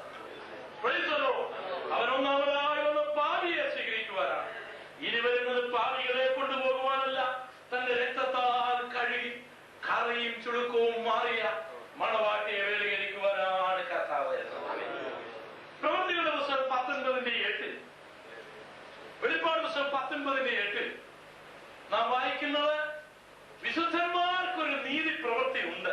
വായിക്കാം. അവൾക്ക് ശുദ്ധവും ശുഭ്രവുമായ വിശേഷ വസ്ത്രം ധരിപ്പാൻ കൃപ ലഭിച്ചിരിക്കുന്നു. ആ വിശേഷ വസ്ത്രം വിശുദ്ധന്മാരുടെ നീതി പ്രവൃത്തികൾ തന്നെ. വിശുദ്ധന്മാർക്കൊരു നീതി പ്രവൃത്തി ഉണ്ട്. അവരുടെ രക്ഷ കൃപയാലാണ്, പ്രവൃത്തികളാലല്ല. എന്നാൽ അവൻ രക്ഷിക്കപ്പെട്ടതെങ്കിൽ അവരൊരു പ്രവൃത്തി ഉണ്ടായിരിക്കണം. നിങ്ങൾ നാട്ടിലേക്ക് ചെന്ന് നിങ്ങളുടെ മകന്റെയോ വിവാഹത്തിന് ആഡംബരപൂർവമായ രീതിയിൽ പത്രത്തിലെല്ലാം പരസ്യം കൊടുത്ത്, നൂറുകണക്കിന് കാറുകളെല്ലാം വിളിച്ച്, വലിയ പന്തലും ഡെക്കറേറ്റും എല്ലാം ചെയ്ത്, മാന്യന്മാരെല്ലാം വിളിച്ച് നടത്തിയ ഒരു വിവാഹം വലുതാകും ആൾക്കാർ മാനിക്കുമെന്ന് ചിന്തിക്കുന്നുണ്ടോ? ഇല്ല. സ്വർഗവും ജനങ്ങളും അതിനെ മാനിക്കുന്നില്ല, അതിനെ പുച്ഛിച്ചതാണ്. ആ കാര്യങ്ങളെല്ലാം ഒന്ന് വെട്ടി ചുരുക്കിയിട്ട്, ദൈവനുവദിക്കാതെ നാളെ എന്റെ വിവാഹം എങ്ങനെയായിരുന്നു പറയുവാൻ ഞാൻ ആഗ്രഹിക്കുന്നു. അവയെല്ലാം ഒന്ന് വെട്ടി ചുരുക്കിയിട്ട് എന്റെ അടുക്കളയിൽ ജോലി ചെയ്ത ആ പാവപ്പെട്ട പെൺകുട്ടിയുടെ, അയൽവക്കത്തിൽ പണമില്ലാതെ വിവാഹപ്രായം കഴിഞ്ഞിട്ടും പ്രാർത്ഥനയും കണ്ണീരുമായി കഴിയുന്ന ആ സഭയിലുള്ള ആ സഹോദരിക്ക് അവളുടെ ഒരു വിവാഹത്തിന് വേണ്ടി കൊടുക്കുന്നെങ്കിൽ അതാണ് സ്വർഗം മാനിക്കുന്നത്. ബാക്കിയെല്ലാം മനുഷ്യനും ദൈവവും പുച്ഛിച്ചു തള്ളുന്നു. ഇവൻ വെറും പൊങ്കനുമാണെന്നാണ് നാട്ടുകാർ പറയുന്നത്. കൂടുതൽ പരിപാടി കാണിച്ചാലില്ല. കാരണം അത് ഈ ചെയ്യുന്നവർക്ക് അറിയത്തില്ല, പുറത്ത് നിൽക്കുന്നവർക്ക് തെറ്റുമ്പോൾ അറിയില്ല. കല്യാണത്തിന് വന്നവൻ തന്നെ പറയുന്നത് അതിന്റെ കാര്യം. വലിയ അഹങ്കാരം കണ്ടില്ലേ, 100 കാറായിരുന്നു. ഇവരും ഒരു കാറിൽ ഇരുന്നതാ. ഞങ്ങൾ ഒരു കല്യാണ പാർട്ടിയിൽ ഭക്ഷണം കഴിച്ചുകൊണ്ടിരുന്നപ്പോൾ ഒരു പറഞ്ഞ എന്റെ കൂട്ടുകാരനാണ്, ഏറ്റവും നല്ല ഭക്ഷണമായിരുന്നു. ഇതെല്ലാം കഴിഞ്ഞപ്പം പറയാം, ഈ ഇവന്മാരെ ഒരു പദം ഉപയോഗിച്ചാൽ ഞാൻ ഇവിടെ പറയുന്നത്, ഇത്രയെല്ലാം ഉണ്ടാക്കി ഒരു ശകലം നാരങ്ങയും കൂടെ അതിന്റെ കൂടെ വെച്ചേക്കാം. ഇവൻ കോഴിക്കാരും എല്ലാം അടിച്ചിട്ട് അവൻ അവസാനം അതിനെ ചീപ്പായിട്ട് തള്ളിക്കണം. അതേസമയത്ത് ഒരു പാവപ്പെട്ടവനെ വിളിച്ചത് കൊടുത്തിരുന്നെങ്കിലും അവൻ ആ ഇലയും കൂടെ തിന്നിട്ട് നന്ദി പറയും. നമുക്കൊരു പ്രവൃത്തി ഉണ്ടാകണം. നിന്റെ വീടിപ്പോൾ ഉള്ളത് പൊളിച്ചിട്ട് വീണ്ടും നിലപൊക്കിപ്പണത് സാത്താനും മുറിയൊരുക്കുമ്പോൾ, അടുത്ത വീടുകളിൽ മഴവെയിലാൽ നനഞ്ഞു കുതിർന്ന് നശിക്കുന്നവരെ കാണുമ്പോൾ ദൈവം സഹായിക്കുമെന്ന് വാചകമടിക്കാതെ അവനും ഒരു വീട് വെച്ചു കൊടുക്കാൻ പൈസ വേണം. ഒരു 10 ഏക്കർ തോട്ടവും കൂടെ മേടിക്കുന്നതിന് ഉത്സാഹിക്കാതെ ഒരു 10 സെന്റ് പാവപ്പെട്ടവരെന്ന് കൊടുക്കാൻ തയ്യാറാകും. ലക്ഷക്കണക്കിന് രൂപ മക്കളുടെ വിദ്യാഭ്യാസത്തിനു വേണ്ടി കോഴ കൊടുക്കാൻ തയ്യാറാകുമ്പോൾ, ഉടുവസ്ത്രമില്ലാതെ കീറി തുന്നിത്തയ്ച്ച് മഴയത്ത് നനച്ചൊരിഞ്ഞു പോകുന്ന കുഞ്ഞുങ്ങളെ കണ്ടുപിടിച്ച് അവർക്കൊരു ഉടുപ്പും ഒരു ബായും ഒരു കൊടയും മേടിച്ചു കൊടുക്കും. ദൈവം നിന്നിൽ നിന്നും നീതി പ്രവൃത്തി ആഗ്രഹിക്കുന്നു, എന്നിൽ നിന്നും നീതി പ്രവൃത്തി ആഗ്രഹിക്കുന്നു. ഇതൊന്നും ഞാനും നിങ്ങളും ചെയ്തില്ലെങ്കിൽ സ്വർഗത്തിന്റെ ന്യായവിധി നമുക്കെതിരായി മാറും. സഹജീവികൾക്ക് കൂടി കൊടുക്കുവാനാണ് സ്വർഗം നമ്മെ ഏൽപ്പിച്ചിരിക്കുന്നത്. അത് ചെയ്യുവാൻ എനിക്ക് മനസ്സുമില്ലെങ്കിൽ നമ്മുടെ സമ്പാദ്യത്തിൽ സന്തോഷിക്കുവാൻ ദൈവം നമ്മെ അനുവദിക്കുകയും. നീതിപ്രവർത്തികൾ സഹജീവികൾക്ക് ചെയ്യേണ്ട കാര്യങ്ങൾ ചെയ്യുവാൻ നാം തയ്യാറാകണം. നീതിപ്രവർത്തി പോയിട്ട് അതിൽ പിടിക്കുന്ന സ്ഥലത്ത് ചെല്ലും നിൽക്കണം. കാണണമെങ്കിൽ കുമ്പായൊക്കെ എടുത്തുകൊണ്ട് ഒഴിഞ്ച് സ്ഥലത്തിന് വേണ്ടി വെട്ടാൻ നിൽക്കണം. വിട്ടുകൊടുക്കാൻ വിശുദ്ധന്മാരുടെ നീതിപ്രവൃത്തികളാകുന്ന വസ്ത്രം കൊണ്ട് കാന്തയെ ഉടുപ്പിച്ചിരിക്കുന്നു. വെളിപ്പാട് പുസ്തകം 2:25 വളരെ ശക്തമായ മറ്റൊരു നിർദ്ദേശം യേശുവിന്റെ വരവിനോടുള്ള ബന്ധത്തിൽ നമുക്ക് തരുന്നു. വെളിപ്പാട് പുസ്തകം 2:25 എങ്കിലും നിങ്ങൾക്കുള്ളത് ഞാൻ വരുവരെ പിടിച്ചുകൊള്ളുവീൻ എന്ന് ഞാൻ കൽപ്പിക്കുന്നു. എങ്കിലും നിങ്ങൾക്കുള്ളത് ഞാൻ വരുവരെയും പിടിച്ചുകൊള്ളണം. കാരണം അത് പോകാൻ സാധ്യതയുണ്ട്. അതുകൊണ്ട് മുറുകെ പിടിച്ചുകൊള്ളണം. പ്രധാനമായത് കളയരുത്. എപ്പോഴും കൊട ഉപേക്ഷിക്കുന്ന ഒരു അപ്പച്ചനോട് കൊടയുമായിട്ട് ആലപ്പുഴ പോകാൻ നേരത്തെ മകള് പറഞ്ഞു, അപ്പച്ചോ പോകുന്നിടത്തെല്ലാം കൊട വെച്ചിട്ട് പോകും, സൂക്ഷിച്ചോണ്ട്. ശരി മോളെ. പുള്ളിക്ക് അക്ഷത്തിൽ താഴെ ഇറക്കാതെ പോയി അമ്മച്ചിയായിട്ട് ആലപ്പുഴ പോയി തിരിച്ചു വന്നു. മോളെ കൊട. അപ്പൊ മോളി ചോദിച്ചു, അമ്മച്ചി എന്ത്? അയ്യോ അമ്മച്ചി ആലപ്പുഴ നിൽക്കുക.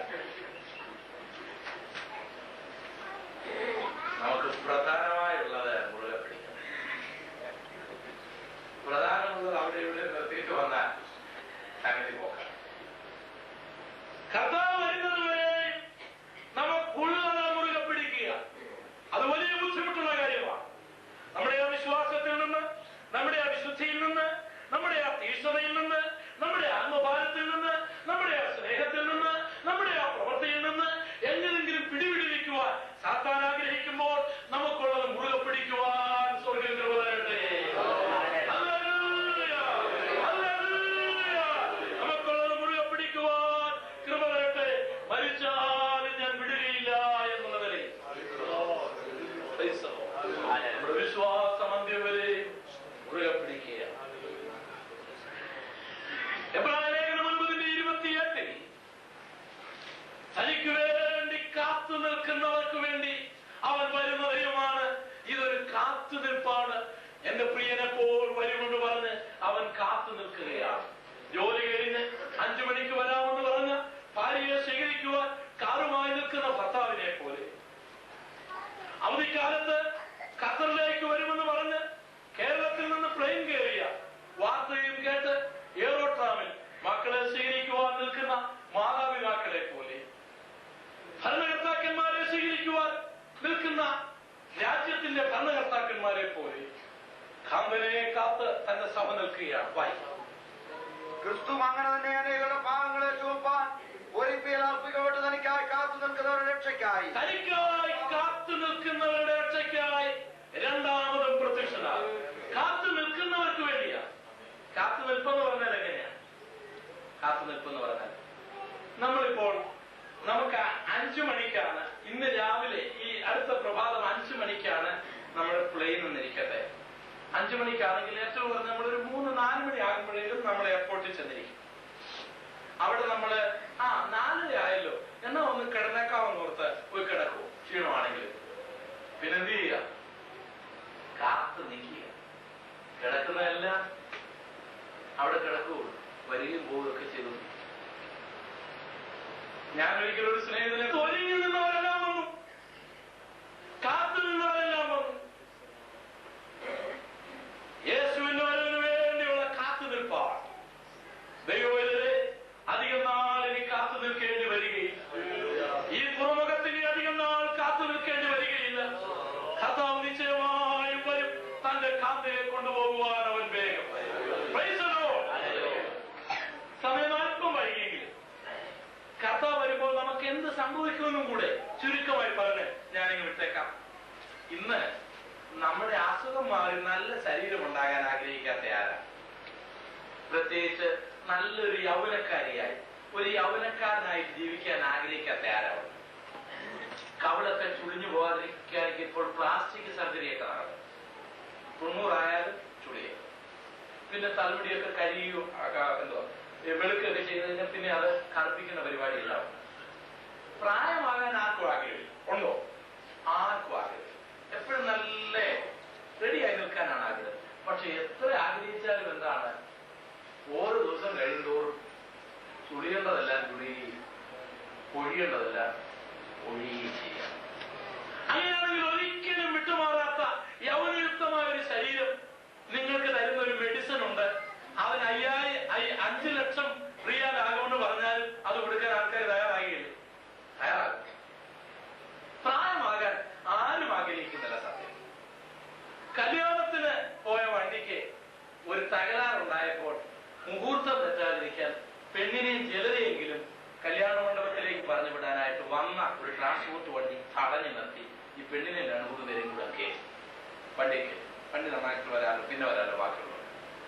അപ്പോഴാണ് ഒരു അപ്പച്ചൻ നോക്കിയപ്പോൾ പുള്ളിക്ക് ഇറങ്ങേണ്ട സ്ഥലമാണ്, സ്റ്റോപ്പല്ല, പുള്ളിക്ക് ഇറങ്ങേണ്ട വീടിന്റെ മുമ്പില്ല. പുള്ളി ഇറങ്ങുന്നത് ചാടി ബാഗൊക്കെ എടുത്ത് കുടയൊക്കെ കഷത്തി വെച്ച് ഇറങ്ങിയ വഴിക്ക് ഈ കേറിയ പെണ്ണിന്റെ, കല്യാണ പെണ്ണിന്റെ തലക്കെട്ടിലായി വളയങ്കാലം കുട മുടക്കിയ പുള്ളി ഒരു 10,500 രൂപ മുടക്കി പെങ്കൊച്ച് ബ്യൂട്ടി പാർലറിൽ നിന്ന് ഉണ്ടാക്കിയ സകല കുടയും കുടച്ചക്രവും ആ കുടയെ പുള്ളി ഇറങ്ങി. പിന്നെ പെണ്ണിനകപ്പാടെ ഒറിജിനലായിട്ടുള്ള എരിവാല് പോലുണ്ടായി. പോകാമോ പോകാതിരിക്കോ, കാറിൽ പോയി കഴിഞ്ഞ് വണ്ടി കല്ലെടുത്തു. ഇങ്ങനെയുള്ള നാണക്കേടുകളൊന്നുമില്ലാത്തൊരു കാലം. ഇന്നാണെങ്കിൽ എന്തെല്ലാം അസുഖമാണ് അല്ലെ? പ്രഷർ, ഷുഗർ, കൊളസ്ട്രോൾ, അത് ഇതെല്ലാം ഒന്ന് മാറാൻ ആഗ്രഹം. യേശു വരുമ്പോ നമ്മുടെ താഴ്ചയുള്ള ശരീരം മാറും. ഫിലിപ്പിയ ലേഖനം 3:21. അവൻ സകലവും തനിക്ക് കീഴ്പ്പെടുത്തുവാൻ കഴിയുന്ന തന്റെ വ്യാപാര ശക്തി കൊണ്ട് നമ്മുടെ താഴ്ചയുള്ള ശരീരത്തെ അവന്റെ മഹത്വമുള്ള ശരീരത്തോട് അനുരൂപമായി രൂപാന്തരപ്പെടുത്തും. താഴ്ചയുള്ള ശരീരത്തെ അവന്റെ രൂപത്തോട് രൂപാന്തരപ്പെടുത്തും എന്ന് പറഞ്ഞാൽ തികച്ചും യൗവനയുക്തമായി, രോഗമില്ലാത്ത, വേദനയില്ലാത്ത, ക്ഷയമില്ലാത്ത, മാലിന്യമില്ലാത്ത ഷുഗർ ഇല്ലാത്ത, വാദമില്ലാത്ത, കോച്ചില്ലാത്ത, കൊളുത്തില്ലാത്ത യൗവനതുല്യമായ ഒരു ശരീരം, 5 പൈസയും മുടക്കേണ്ട, ഒരു ഓപ്പറേഷനും വിധേയമാകേണ്ട, ഒരു ഡോക്ടറെയും കാണേണ്ട, യേശുവിനെ ഹൃദയത്തിൽ സ്വീകരിച്ചാൽ മതി. ഒരു കാര്യം കൂടി പറഞ്ഞ് ഞാൻ എന്റെ വാക്കുകളെ ഇന്നിവിടെ അവസാനിപ്പിക്കും. വെളിപ്പാട് പുസ്തകം 22-ാമത്തെ അധ്യായം 12-ാം വാക്യം. ഇതാ ഞാൻ വേഗം വരുന്നു, ഇതാ ഞാൻ വേഗം വരും. ഓരോരുത്തരും അവനവന്റെ പ്രവൃത്തിക്ക് തക്കവണ്ണം കൊടുപ്പാൻ പ്രതിഫലം എന്റെ പക്കലുണ്ട്. ഓരോരുത്തരും അവന്റെ പ്രവൃത്തിക്ക് തക്കവണ്ണം കൊടുക്കുവാൻ പ്രതിഫലം എന്റെ പക്കലുണ്ട്. ദൈവമക്കളെ, യേശുവിന്റെ നാമത്തിൽ നിങ്ങൾ ചിലവിട്ടതും ചെലവായി പോയതും നഷ്ടമല്ല. ഒരു പാത്രം തണ്ണീർ കൊടുത്തിട്ടുണ്ടെങ്കിൽ നഷ്ടമല്ല. സുവിശേഷത്തിന് വേണ്ടി ചെലവിട്ടിട്ടുണ്ടെങ്കിൽ നഷ്ടമല്ല. ഈ ബൈബിളും പിടിച്ച് നടന്നിട്ടുണ്ടെങ്കിൽ നഷ്ടമല്ല. യേശുവിന് വേണ്ടി അപമാനം സ്വീകരിച്ചിരിക്കുന്നെങ്കിൽ നഷ്ടമല്ല. കർത്താവ് പറയുന്നു, നിങ്ങളെ കുറിച്ച് എല്ലാ തിന്മയും കളവായി പറയുമ്പോൾ തുള്ളിച്ചാടുവീൻ, നിങ്ങളുടെ പ്രതിഫല സ്വർഗത്തിൽ വലുതാണ്. നിങ്ങളുടെ പ്രതിഫല സ്വർഗത്തിൽ വലുതാണ്. നിങ്ങൾ കൊടുക്കുന്ന പണവും നിങ്ങൾ കൊടുക്കുന്ന ഭക്ഷണവും കൊടുക്കുന്നവരും വാങ്ങിക്കുന്നവരും മറന്നുപോയാൽ സ്വർഗത്തിലെ ദൈവം മറക്കുന്നില്ല. അത് തന്റെ ഡയറിയിൽ എഴുതിയിട്ടുണ്ട്. അതിന് പ്രതിഫലം നിശ്ചയമായി. യേശുവിന് വരുന്നത് തന്റെ നാമത്തിന് വേണ്ടി, തന്റെ രാജ്യത്തിന് വേണ്ടി, തന്റെ മക്കൾ അനുഭവിച്ച കഷ്ടതകൾക്കും പ്രതിഫലങ്ങൾ കൊടുക്കുവാൻ. ദൈവം അനുവദിക്കുകയാണെങ്കിൽ കർത്താവിന്റെ വരവിന് ശേഷം നിത്യതയിൽ നാം ആരായിരിക്കും, ഭൂമിയിൽ അപ്പോൾ എന്ത് നടക്കും എന്നുള്ള വിഷയത്തെ കുറിച്ച് തുടർന്നുള്ള ദിവസങ്ങളിൽ നമുക്ക് ചിന്തിക്കാം. ഇപ്പോൾ ഒരു നിമിഷം നമ്മുടെ കണ്ണുകളെ അടയ്ക്കാം. Hallelujah, hallelujah.